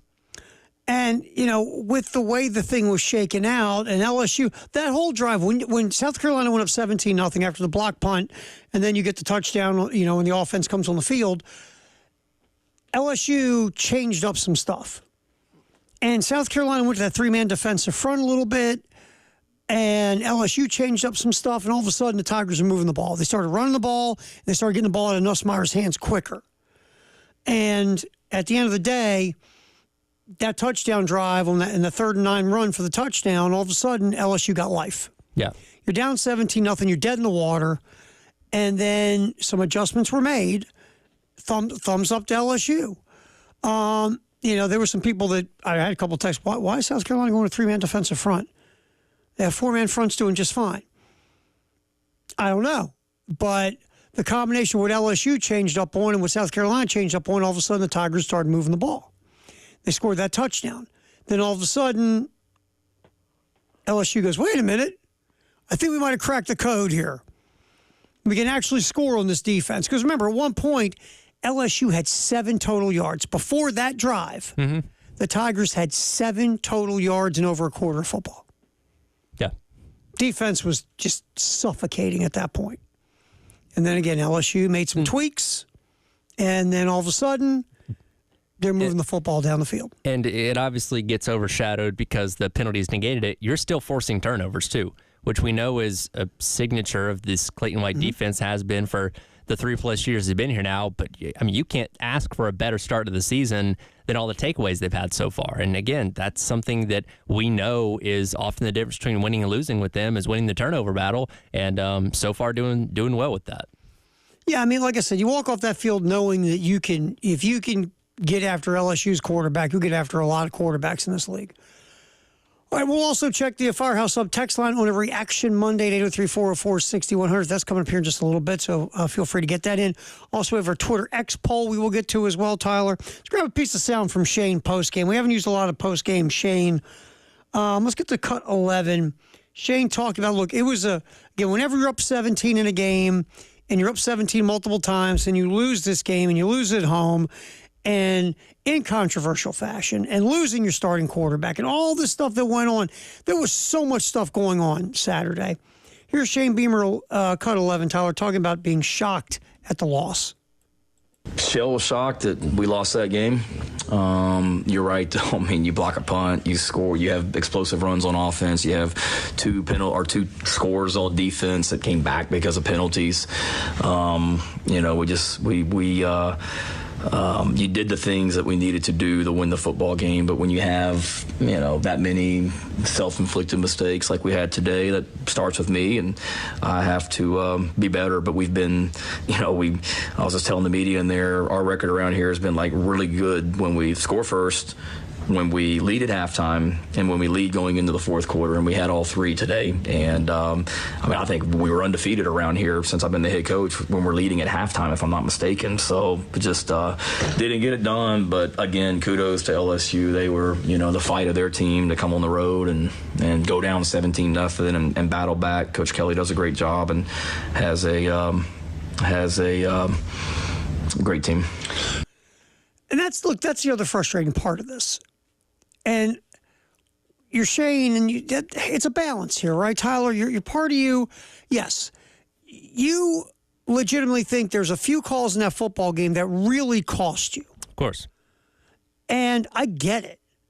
But then you've got to, like we talked about earlier, you got to get to a point where you say, you know what? If we got to play against the officials, we'll play against them too. But we're going to win. Yeah. And you just have to, you have to set that standard of nothing will stop us from achieving the goal of walking off that field with more points than the other squad. And again, we've focused a lot on the controversial, questionable penalties, but there were false starts. There were offsides. There were just these little small things that, one of those every now and then, not the end of the world. When you have a bunch of them over the course of a game or games, it adds up really quick. So there are some discipline issues as far as, being lined up right, not false starting, those kind of things that do need to get cleaned up, because you can't afford to give anything to this set of teams that you have coming up here in the next couple of weeks. Ole Miss, Alabama, Oklahoma, starting to look a little bit better offensively there. Like, you need to take advantage of everything that you can, and handing them for yards is going to hurt you. Okay, last LSU drive, the one that ended in the touchdown. LSU's 4th and 3 at the South Carolina 38. You jump off sides. Mm-hmm. That has nothing to do with getting jobbed or getting screwed over. It's very, you jump very, off sides. very clear. You jump off sides. And then, when you look back, also you had the penalty on the last drive where you had a procedure call. Could that have been the difference between making the field goal and not? Maybe. I mean, Herrera misses from 49. He gets a shot at 44. Barely misses at that. What if he gets the shot at 44? Maybe it goes through. I don't know. We'll never know. Right. But it's one of those things you can point back to and say, maybe give him a better chance to do that. So these are little things that have nothing to do with getting, screwed over. It's just you've got to clean those things up. And you just have to get the mindset in your players that you can't – look, officials are officials. Like I said earlier, I always go into just watching a game now as a fan. I go into the game expecting the officials to suck. And if they surprise me, that's great. But I expect them to do something because I feel like the game's too fast for most of today's officials in football. Yeah. Hell, in basketball. I mean, how about home plate umpires? Dudes are cranking 100 miles an hour now. Sports is getting faster and faster and faster. And guess what? A lot of the umpires and referees and officials are getting older and older and older. Yeah, no, it's true. I expect these guys to stink. I just do. And I hope they surprise me. And you just got to prepare your team to say, look, we will rise above them. Now, sometimes a call can be made you can't rise above. Well, but you got to have the mindset, nothing is going to stop us from achieving the goal of winning the football game. That's the thing. You can't fix or adjust how an umpiring crew is going to call a game. It is what it is. Sometimes you just got to play around it. What you can do is fix yourself. You can look yourself in the mirror. Okay, what went wrong, what went right after this loss? What can we do this week to make it better, to set us up not only for this week, but for the weeks after that? Like those, control what you can control at the end of the day. And that's what you want to get to the point as a program that nothing that comes your way is going to stop you, right? Nothing. I'll flip it to the NFL real quick. The Pittsburgh Steelers are 2-0. It's the ugliest 2-0 in the history of football. But the Pittsburgh Steelers are 2-0. You know why? Right. They find ways to win games. Let's see. They kick nothing but field goals against your Falcons. 6 of their 31 points. Only 6 of the 31 points have been the touchdowns so far through 2 weeks. But you know what they've done? They've won. They've won because they have a culture that finds a way to win. That's right. That's where you got to get. All right, Firehouse Sub, text the hour, 803-446-6100. That is coming up on the halftime show. Football in the 1 o'clock hour, right here on The Game.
They're going to have that three-back backfield again. Nussmeier under center.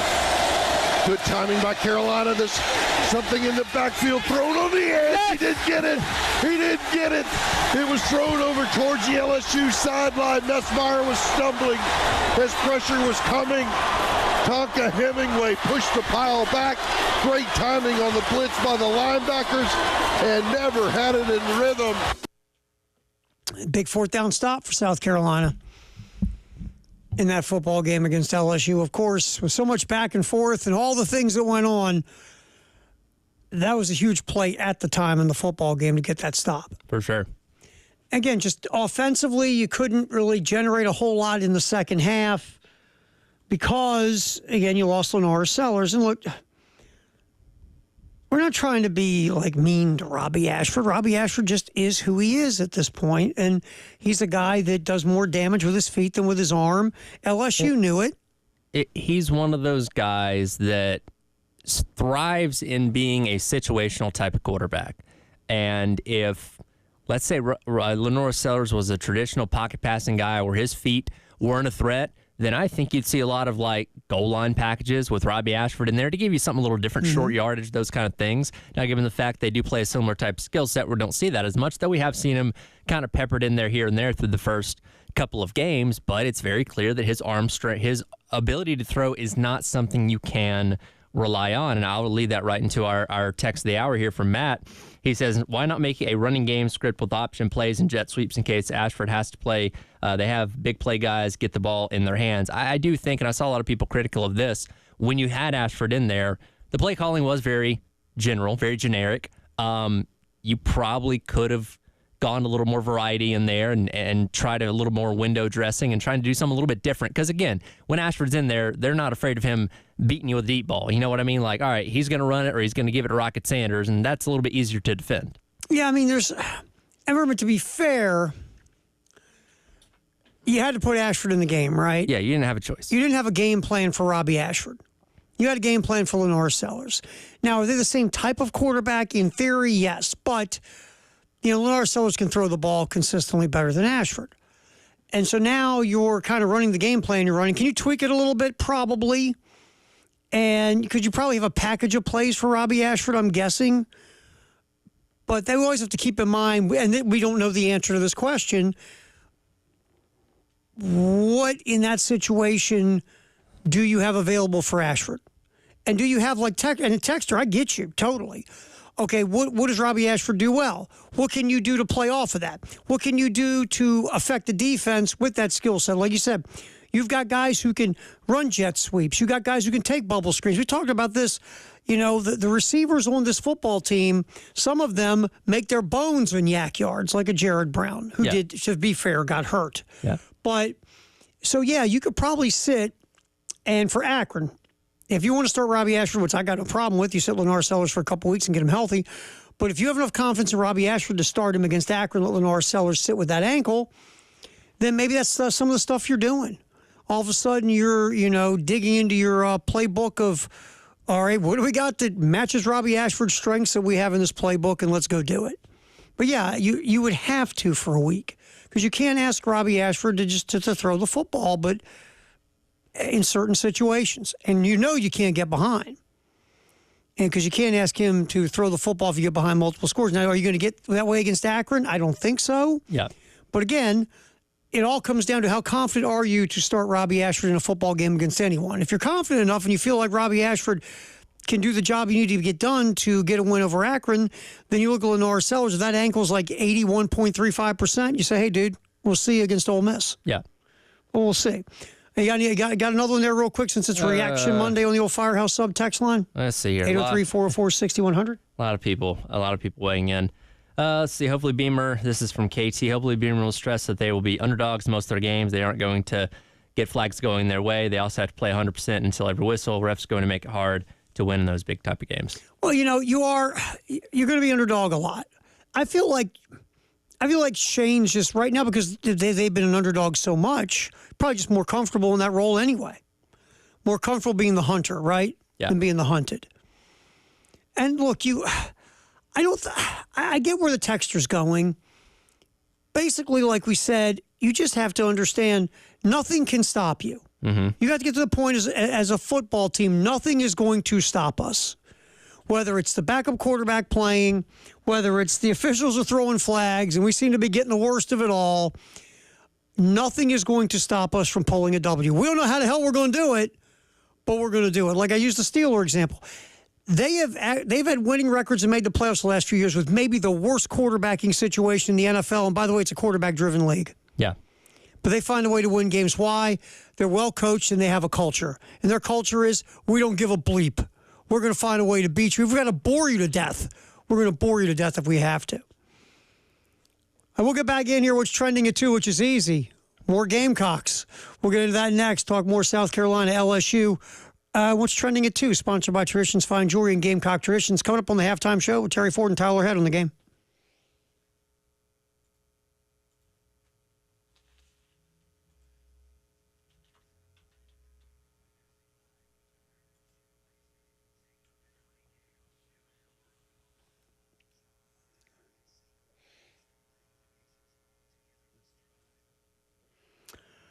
All right, in the Vista, there's this place called The Nest. It's on 1331 Gadsden, and if you want to do some stuff to the home, maybe some shiny new appliances in the kitchen, maybe you want to do some other things in the kitchen to spruce it up a bit, maybe you want new fixtures, maybe you want new lighting, maybe you'd like to have a tub in that bathroom so you can just sit and chill in a bubble bath after a long day. It's very simple. You call The Nest. They over 70 years of experience, by the way, at The Nest. You call, again, 803-978-2025. You say, look, here's what I'm interested in doing. They will hook you up with one of the professionals at The Nest. They will talk to you about your budget, your goals, your vision. Then they'll bring you in and they'll walk you through the showroom, which, by the way, is massively cool. You can even go to thenestshowroom.com if you want to check out what's going on. And you can see all the great things they have to offer. They'll sit you down, put things together in your budget and your goals and your vision, and boom, your house will come alive. Again, it's The Nest, 1331 Gadsden. To give those folks a call one more time, it's 803-978-2025. Go with the experienced folks at The Nest.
Halftime show, Terry Ford, Tyler Head. What's trending at 2, sponsored by Gamecock Traditions and Traditions Fine Jewelry on a Reaction Monday, sponsored by Carolina Honda Powerhouse here on the game. Obviously reacting a ton to the 36-33 loss to LSU on Saturday here at Williams-Brice. We're going to get back to you on the Love Chevy phone line, 803-446-100 in a minute, and also back on the Firehouse sub text line, same number. So hit us up. Shane Beamer, and we've heard a little bit from Shane through the show from his post game on Saturday. And this is an interesting one to get to. And look, it's a game where there are controversial calls that went against you. You lost your starting quarterback. You had a lead of 17-0 and 24-10. You almost tied it at the end as Alex Herrera missed the 49-yarder by that much. Yep. So what was Shane Beamer's message to the team after the game? Here's Shane explaining that post-game on Saturday. I told them that I'm proud as heck of them.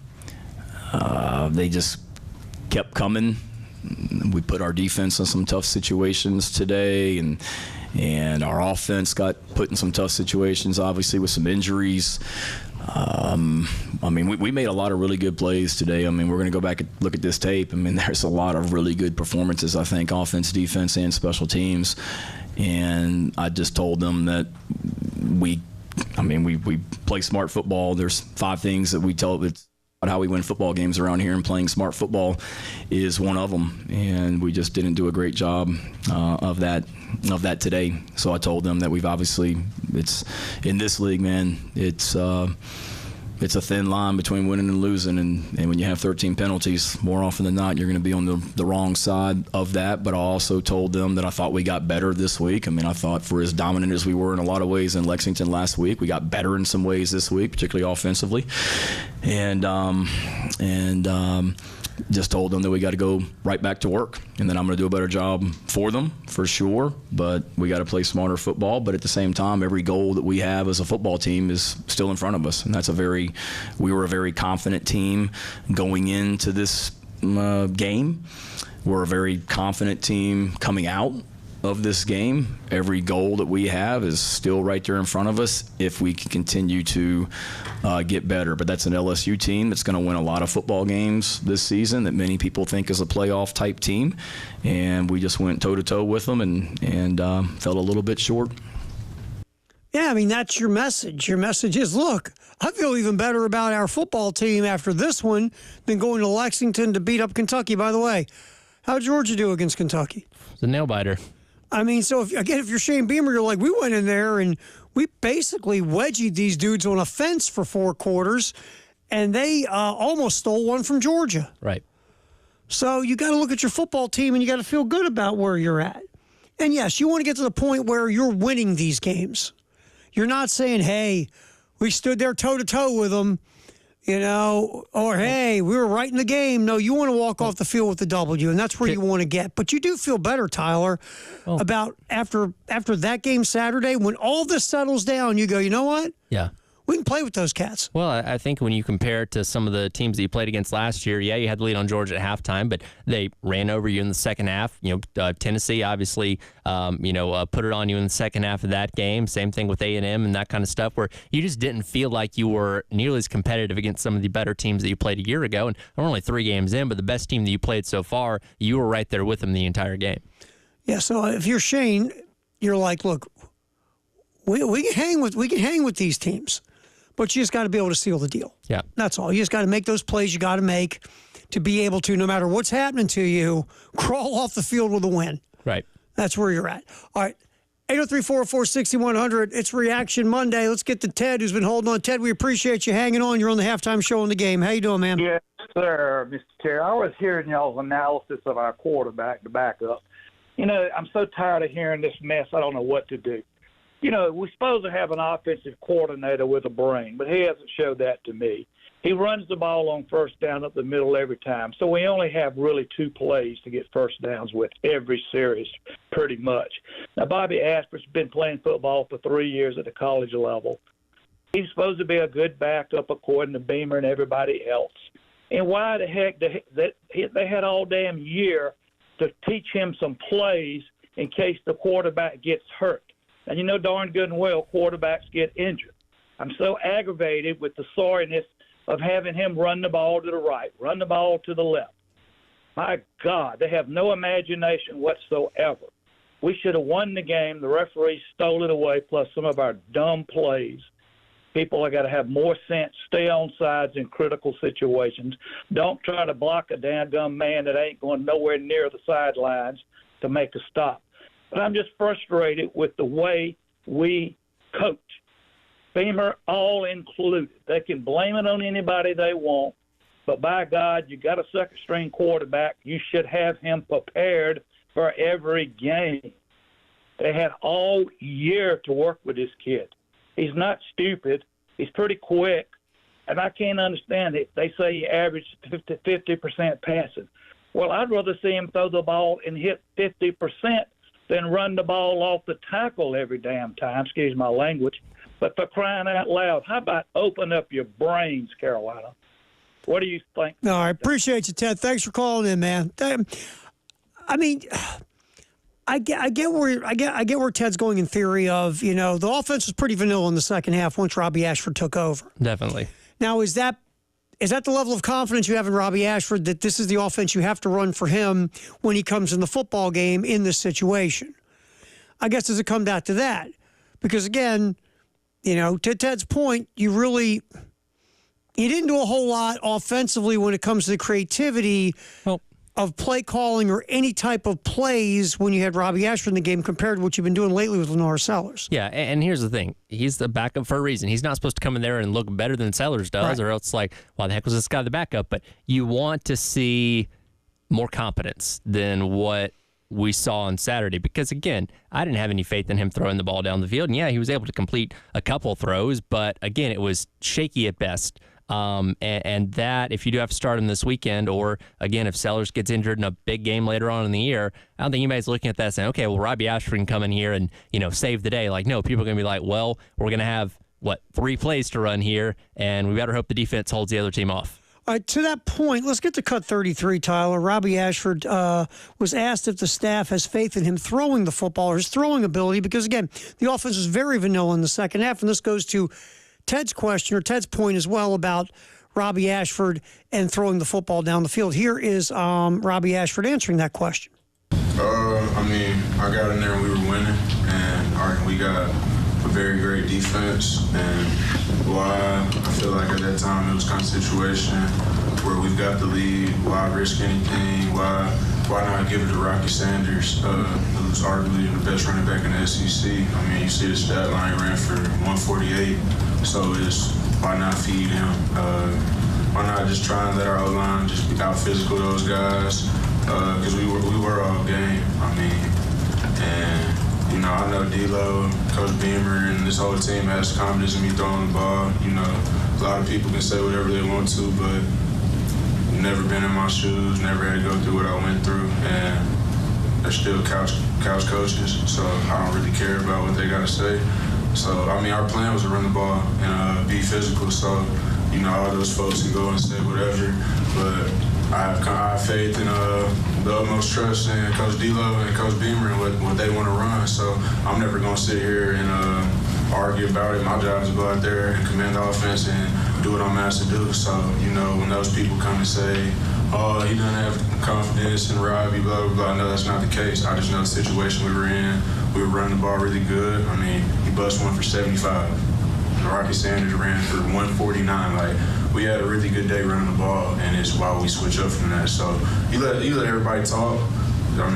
They don't know what we know, and they're not in here with us, so they can say whatever they want to. We knew what the plan was, and we just got to execute. That's what it comes down to. At the end of the day, we just got to execute better and just not have those self-inflicted wounds.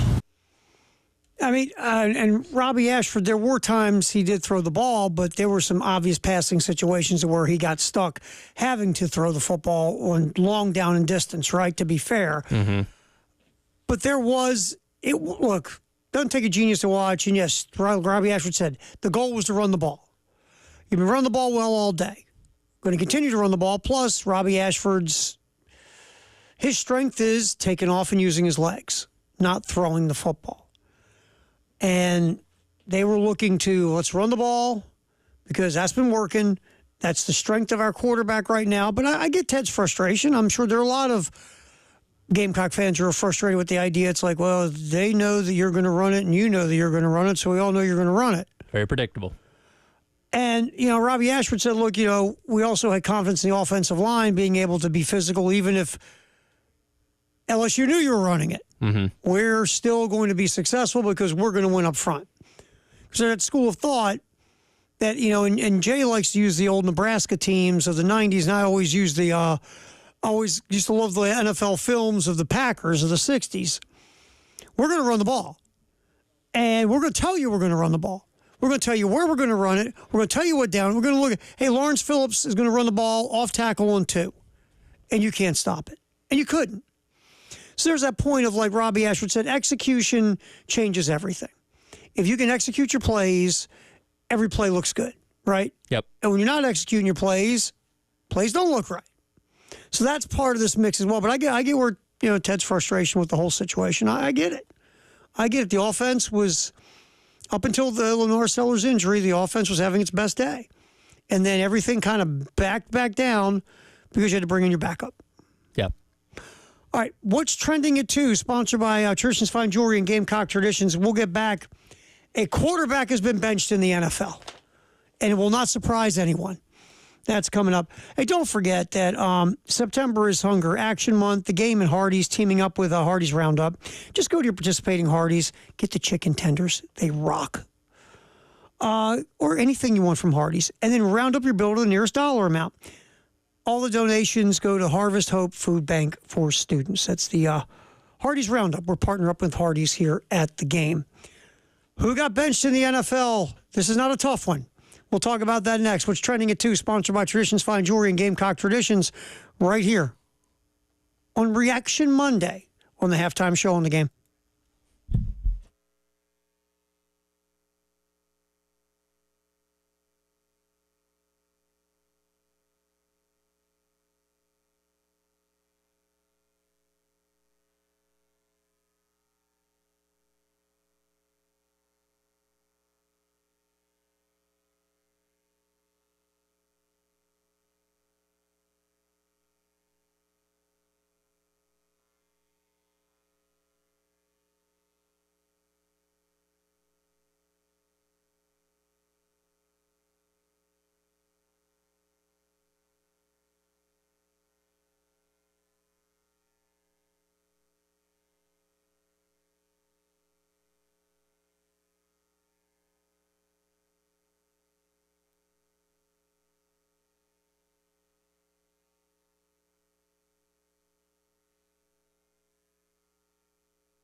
What's trending at 2?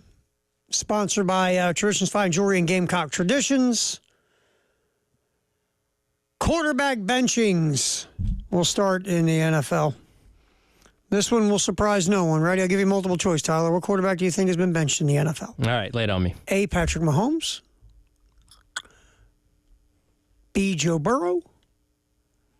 C, Bryce Young. Gonna go with C. You sure? Final answer? Feel very confident. Final answer? Yes. You don't want to use a I don't need to phone a friend. I don't need to ask somebody on the street. I feel You're good? pretty good. You're correct, sir. And look, I have been a Bryce Young fan from the get-go. I was like, I got why Carolina took Young first. I watched him at Bama. I watched him throw the ball from the pocket. I watched him do things off script. I watched how accurate he was, how he would, throw guys open, how he was composed, all these things. And I was like, forget this guy's size. This guy can be a franchise quarterback in the NFL. And so far, it's been a disaster. And you said, okay, new head coach in David Canales, work with Baker Mayfield, work with Geno Smith. This is a quarterback whisperer. And this guy can get Bryce Young at least starting to look like an NFL quarterback. It might be even worse so far after 2 games this year, Tyler. And you don't expect him to come right out of the gate looking like Peyton Manning, right? Right. But you wanted to see something. You wanted to see a little inkling through these first 2 games, like, okay, there's something he looked like he did a little bit better than last year. He's got better rapport, his throws are better, his accuracy is better, and you haven't seen any of it. The first 2 games have been an utter disaster. And again, I hate to give up on a guy so quick, 'cause he's 18 games into his NFL career right now, but I don't know where the upside is for him right now. Here's the thing. Sunday was awful. Awful. 18 of 26 for 84 yards. He threw for 84 more yards than you. Had a pick. Carolina couldn't do jack on offense. Got beat. Got whooped by the Chargers. And here's the thing, too. Young was under pressure on only 4 of those 29 dropbacks. He wasn't running for his life. He got the ball out at 2.5 seconds. Just did not play well. And I don't think this is the end because the Red Rockets taken over. Mm-hmm. Andy Dalton. But I think maybe if you're Canales, and I'm hoping this conversation happened because, again, I don't know, Dave Canales, he's been a head coach 2 more games than me in the NFL. I'm hoping Dave Canales sat down with Bryce Young and said, look, I love you. I believe in you. I just think you need to look at the game different. Take a step back. Take a breath. Stay on the sidelines next to me. Yeah. You and I, let's take another approach to this thing. Let's take a week off, and let's put the Red Rocket out there. Well, and this is an important year because they got to decide if the future is Bryce Young or if they got to go in a different direction. Think about this, Tyler. And look, I was all for taking Bryce Young 1. Because we forget this now, because we all just think today and we forget things. There was legitimate concern about C.J. Stroud. Concerns. Mm-hmm. Yeah, he played well against Georgia in the college football playoff. Before that, he had struggled in big games for 2 years. There was legit concerns about C.J. Stroud in general, and part of it was Ohio State quarterbacks, for some reason, have a real trouble processing the field in the NFL because typically they look at their first read, and their first read's wide open. And by the way, we were fresh off of the past 3 Alabama quarterbacks coming in and making some kind of decent impact in the NFL, so it was all right there to tell you that Bryce Young was the right way to go. And we watched Bryce Young do all these. Bryce Young, his last year as a starter, had no help. And was making plays all over the field. So you're like, this guy didn't get propped up by a bunch of first-round pick wide receivers, like maybe a Tua or a Mac Jones. Mm-hmm. So it just felt like, yes, Bryce Young made sense. But what you just said, you're going to have to start making a decision by the end of this year if Bryce Young is your future. Not only did you not draft C.J. Stroud, you gave up a ton of draft capital to get that first pick. You basically put all your chips in as a franchise for the near future to go get Bryce Young that you believed in him so much? Yeah, no, basically. And again, he's only 18 games into his career. I don't think this is the end of him being a starter necessarily, but it's certainly not looking like it's got any signs of heading in the right direction anytime soon. Here's my one thing I'll say. It feels like right now Bryce Young has zero confidence. Why would you? He's Eeyore. He's Eeyore right now, right? He has no confidence in himself. He's playing with no confidence. And it could be one of these things, and no one would be surprised, playing for that clown show has beaten him down. Well, and he might have to leave there to resurrect his career if he can. He might not be able to do it in Carolina. And that's the question a lot of people have asked in the past years. Okay, let's say it flips and C.J. Stroud goes to Carolina and Bryce Young ends up going to Houston instead. Are we having the same conversation about C.J. Stroud, or is his specific attributes suit him better to where he's more successful and Bryce Young's struggling out in Houston? We're never going to know, obviously. I tell you, if I'm a gambling man, because, I'll take my millions from the Ford family fortune, I'm betting on Stroud would struggle too. Maybe not to this extent, but he would struggle because, A, the infrastructure sucks. Yeah. This whole thing has been just, look at it right now. It's ridiculous. And in Houston, can't believe I'm saying this because they were the king of dysfunction for a while. They put together an offensive line for C.J. Stroud. They made sure they put an offense in that fits C.J. Stroud's skill set. And at the end of the day, C.J. Stroud might be better before it's all over with. But I think Bryce Young will be a better player with the Texans, and I do believe that C.J. Stroud would have struggles with the Panthers because, again, the Panthers are a joke. And, you go draft Bryce Young, and your head coach last year didn't believe in him. Yeah. Well, it was Frank Wright wanted Stroud, if I remember correctly, but Tepper's the one that pushed for Bryce Young. And maybe at the end of the day, Frank Reich's sitting in his house with his feet on his coffee table going, told you. Yeah, laughing about it. Could be. Or maybe just Bryce Young has to get away from that place and start over. I mean, we've seen quarterbacks do it. Baker Mayfield's on his 44th team. Look at him right now. Yeah. Playing really well in Tampa. Sam Darnold looks like a quarterback all of a sudden in a very quarterback-friendly offense with weapons all over the place and a smart head coach who's an offensive mind. He might be the MVP after 2 weeks. I mean, that throw he made yesterday to Justin Jefferson, who, by the way, is still running. That looks like a different guy.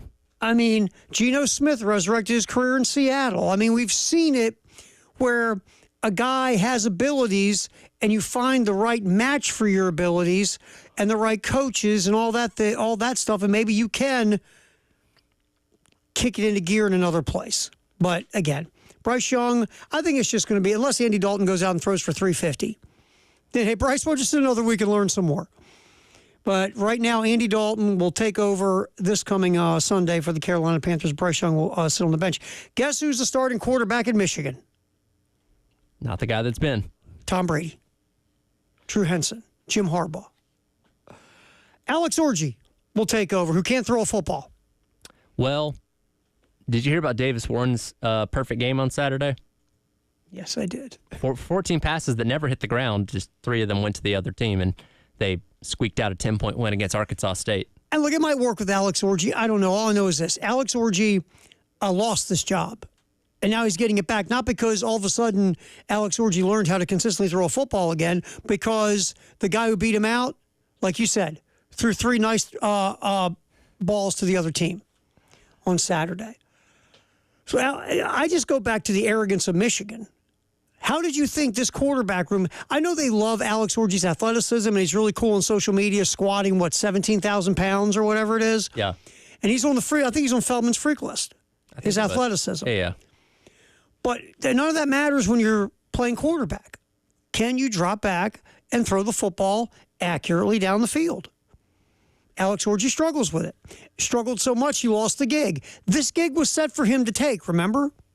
Oh, yeah. Now we'll see what happens. Maybe Alex Orji will go, quote-unquote, ball out, and then we won't be having this conversation. But Michigan went into the year with a with a physical specimen who was raw at playing the position and a guy that was a former walk-on. What are you doing? Well, we'll see. Maybe it'll work out. We'll find out. All right, what's trending at 2, sponsored by Traditions Fine Jewelry and Gamecock Traditions. We will get back. Here's some more from South Carolina. We'll focus on some of the players. Nick Amenwori talked after the game. Also, Rocket Sanders, Lenora Sellers. We'll get some player sound from those three coming back. And also, what is today, Tyler? September 16th. Greatest day in the history of the world. All that coming up on the halftime show. Terry Ford, Tyler Head till 3 on a Reaction Monday on the game.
Greatest day in the history of the world, September 16th.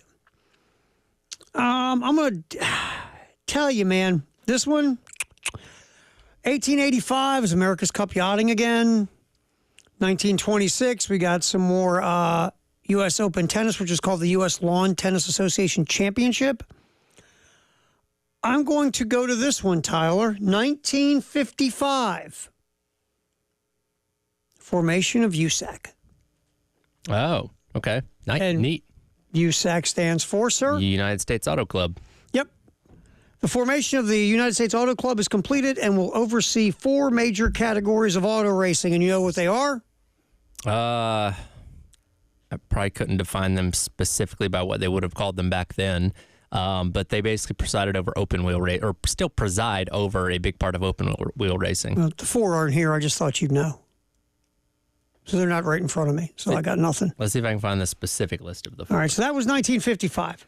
So they were basically IndyCar before IndyCar became a thing. Now they just preside over like open wheel midget racing, those kind of things. The lower levels below like IndyCar in America, basically. All right, here we go. USAC developed this day in 1955. This day in 1973, some dude named O.J. Simpson ran for 250 yards as the Bills beat the Patriots 31-13. Good player. Yeah, good actor. Whatever happened to him? Don't remember much off the field. Yeah, kind of weird. 1989, number 1 Notre Dame beats number 2 Michigan 24-19 in Ann Arbor. Rocket Ismail return kickoffs, 88, 92 yards for touchdowns in that game. It was the second time Rocket had 2 kickoff returns for touchdowns in the same game. Also did it in 1988. 1993, Dave Winfield, the Minnesota Twins, becomes the 19th player in Major League history to get 3,000 hits. You know how many days Dave Winfield played in the minors? I do not. None. Okay. He was also drafted in the NBA and the NFL. I believe. That's impressive. Was Dave Winfield. It would have been better if it had been the NHL, too. But the NBA and the NFL. Nothing wrong with hat trick. Dave Winfield was quite an athlete. Paul Molitor on this day in 1996 got his 3,000th hit. Paul Molitor, a phenomenal offensive player, was a DH most of his career. Remember, when the Hall of Fame was coming up, that's what some writers who want to vote for no one. Mm-hmm. Yeah, well, he played DH. Is DH a position? Yeah, technically. Then guess what? If you're really, really good at it, you should be in the Hall of Fame. Yeah. Edgar Martinez was a DH. Phenomenal hitter. Oh, whatever happened to this guy? Sammy Sosa becomes the second player to hit 50 or more home runs in 3 consecutive seasons, joining Mark McGwire. A lot of home runs in that era. Weird. I'm sure they were eating their vegetables and, oatmeal and all that kind of stuff. Drinking raw eggs like Rocky. Running up the library steps. That's how they got there. Absolutely. Allegedly. On this day in 2007, Carson Palmer of the Bengals threw 6 touchdown passes. The Browns' Derek Anderson threw 5. There's a name. Derek Anderson. He's like on that famous jersey with all the Browns quarterback names. He's like in the middle. I remember I had Madden NFL 07. So it would have been the 06 season. He was the quarterback for them. Yeah. Then. He had some moments where he had moments. I mean, he wasn't like a great player, but every now and then he had a game where you went, oh my God. Yeah. And that was one of them. 5 touchdown passes. On this day in 2012, Eli Manning threw for 510 yards. Second best day in Giants team history. 490 of those are probably in the fourth quarter. Yes. Eli Manning. Has there ever been a quarterback that can just do nothing for 3 quarters and then just turn into Superman in the fourth? Or have a okay-ish regular season and then boom, playoffs are here and he's a different guy? He's going to be a first ballot Hall of Famer. Oh, 1,000%. And the thing about it, when I watched Eli Manning, I never said, wow, there's a first ballot Hall of Famer. But he had 2 great playoff runs, got 2 Super Bowl rings, had days like this one. Mm-hmm. Overall, his stats don't wow you except for the career yards, which is wow you because everybody throws for yards. But he's a guy that will be a first ballot Hall of Famer. Here's the funniest part. If you look at career consistency in the regular season, Phillip Rivers is a better quarterback. Oh, totally. But Phillip Rivers didn't play well in the postseason, and Phillip Rivers has no rings except his wedding ring. Correct. Because he has a lot of kids. Yes. That's where Phillip Rivers loses in rings to Eli Manning, leads in kids. But Eli Manning will be a first ballot Hall of Famer.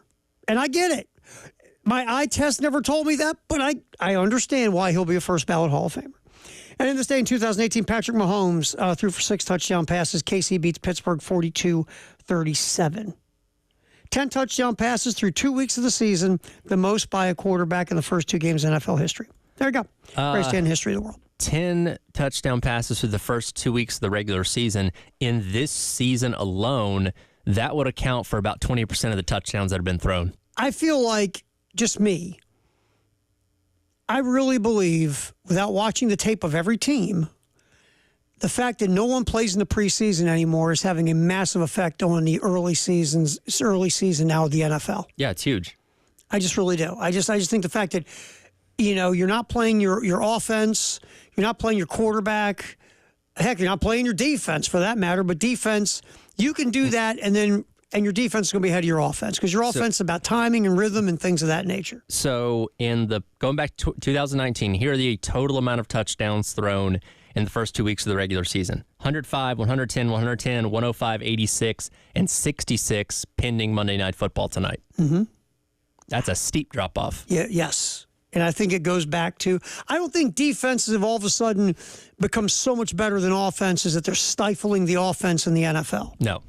I just think nobody's playing in the preseason anymore. Well, and you also have, the adage of sitting rookie quarterbacks, and some teams still have the ability to do that, like Jordan Love did with the Packers, but a lot of these teams will draft a quarterback, throw him out there in game number 1, like we've seen with Bo Nix, like we're seeing with Caleb Williams, and like we've already seen with Bryce Young. And man, a lot of these guys are just not ready for that stage yet. And that's where I was getting ready to go there, and you stole my thunder on that, bub. But I was going to say, you look at these young quarterbacks right now. Here, C.J. Stroud obviously has popped, but a lot of these other young quarterbacks, it's just not happening. I mean, you look at it right now, the bottom of the NFL regarding passer rating. Really quick here. Let me get it in front of me. All right. If you look at the bottom, you have got Bo Nix, Caleb Williams. Anthony Richardson was terrible on Sunday. Yeah. Anthony Richardson. Will Levis, who's been terrible the first couple of weeks. These are guys who were drafted in the first or second round of the NFL draft in the last couple of years. And they've been thrown to the fire. And they're struggling. Absolutely struggling. And the funniest thing is, really quick, the top, Derek Carr. Oh, this guy washed, right? Look, I last week, watching what the Saints did to the Panthers, I'm like, Panthers suck. I'm not taking any account into this. Watching yesterday, I'm like, maybe the Saints are good. Well, let's not get crazy, but I know where you're going there. Because what they did to the Cowboys, but that was classic Cowboys. Yeah, totally. Classic Cowboys. Totally. Go out there and dismantle a team with a very good defense in Cleveland and then come home and lay an egg. Yep. Total classic Jerry Jones Cowboys. All right, you got Derek Carr. Baker Mayfield is second in quarterback rating after 2 weeks. So is this going to hold? Probably not. This whole top 5 is great, by the way. This is great. Obviously, Josh Allen's Josh Allen. Sure. Kyler Murray's number 4. He's been given up on. But by the way, Harrison Jr. yesterday. Mm-hmm. Oh my God. Wow. How about that guy? And then 5th, Sam Bleepin Darnold. I'm telling you, MVP through the first 2 weeks. Sam Darnold. Tell you, the one young quarterback who so far has looked good in 2 weeks is Jaden Daniels. Yes. Which, again, he's a guy that they've got some weapons. Now, their offensive line could get him killed at some point this year. Right. But he's making plays. He's just with his legs, his arm. He is one of only 4 starting quarterbacks in the NFL that doesn't have a touchdown pass yet, too. I know. Well, here's the other thing. And again, long way to go in the season. Right now, you only have 6 quarterbacks, I believe, in the NFL with quarterback rating over 100. That's how bad this is. Yeah. Typically, the average quarterback rating now is in right around that almost mid-90s range the last few years. Right now, the average quarterback rating is sitting in the 80s, the upper 80s. That's how bad this has been. Yeah. Just has been. All right, greatest day in the history of the world. We'll get back in here, concentrate once again on Carolina. Your text messages, Firehouse Sub text line on a Reaction Monday, 803-404-6100. Also, we'll get you our Twitter X poll as well, because that is on fire. That is coming up. Also, we'll get maybe a piece of player sound or two from either Nick Emanwari or possibly Rocket Sanders or Lenore Sellers. That's coming up. A lot of stuff to do, Tyler. We're running out of time. Halftime show on a Reaction Monday here on the game.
All right, before we get to the Firehouse Sub, text the hour 803-404-6100 or this weird guy that just walked in the studio. Now, before you get to anything, you got some sunscreen, man?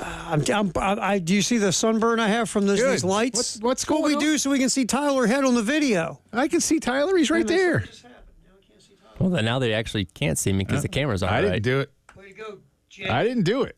It's look at this. Yeah, let's just blame Jay. He's standing here. I feel like I'm in the Cayman Islands or something. You know what we need well, is like, actually, I don't think that, but I was going to say, remind you of the Cayman Islands. Let's get a quick cut. Lenore Sellers post game talking about the ankle injury. Let's get that in, Tyler. I think he just rolled up on my ankle and then just kind of like flattened my ankle. In the moment, it was just like, it was hurting. But in the halftime, now that they just took the tape off, looked at it, then they retaped it, figured out nothing was really like crazy wrong. They just retaped it again, and I was good to go. So. It was funny. I had a buddy of mine who played football like in high school, and then I tried to in college. And I get a text from him, you got to shoot him up right now. Yeah. Get the needles, shoot him up, get him back in the game. Let's go. Yeah, Shane made mention that they just they could tell something was off. Right. Well, they put him back out there for a series, and it just didn't really work, and you took him back out. And again, the game, that's part of where the game changed as well, and offensively you bogged down, and obviously you have 3 hours to have this conversation. Yeah, we'll probably bring it up. Once or twice? I don't know. Once or twice? There's other, anyway. Talk about the pizza I made last night. That was really good. Yeah, what'd you put on it? It was like a carnitas pizza, man. I had some pulled pork, I made a Boston butt last week, and I froze some of it. Pulled it out. Is that how you distracted yourself from the Broncos game? From the hurt. Yeah. Not a great football. I admit, though, when you're throwing 3-yard passes, that's pretty explosive stuff. Anyway. But put like salsa verde, like green salsa as the sauce. You. And some cotija cheese. It was really good, man. Sounds good. Yeah. Why don't you bring any for the rest of us? Because I ate it. Couldn't cut a couple slices off to the side, maybe make an extra one and bring it to the staff so we all can see how well you make a pizza? I could have. You could have. Sorry. How was that concert, man? Oh, I'm going to tell you what. Overrated? The man is over? No, that was ridiculous. No. That was... You told people what you've done. Yes? What? Like this week? You told people they no? knew. Okay. Yeah, I'm going to say this. It was like...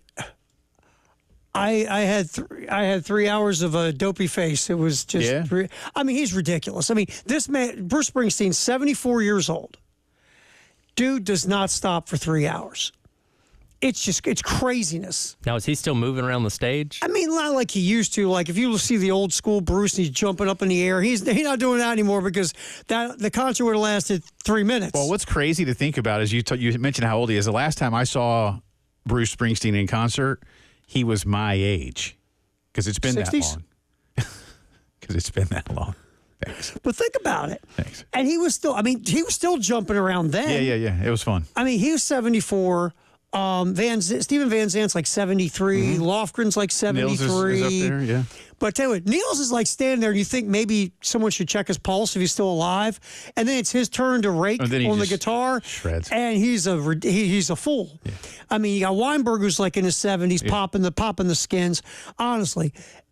Everybody but Clarence, man. It was phenomenal. And Clarence's nephew is ridiculous. Yeah. It was phenomenal. Oh, it's a show. It was a thing, man. Yeah, it was. Good. I'm glad you got to finally do that. A year late, right? He played everything. Yeah, everything. And you don't leave unhappy. No, oh God, no. It's just, it took a year. He even said something about that. He's doing the end where he sends all the band off, and he goes, stays there by himself and does the one last song. Yeah. He's there going, He goes, weren't we supposed to be doing this last year? He goes, I ain't gonna lie to you, man. I was hurting.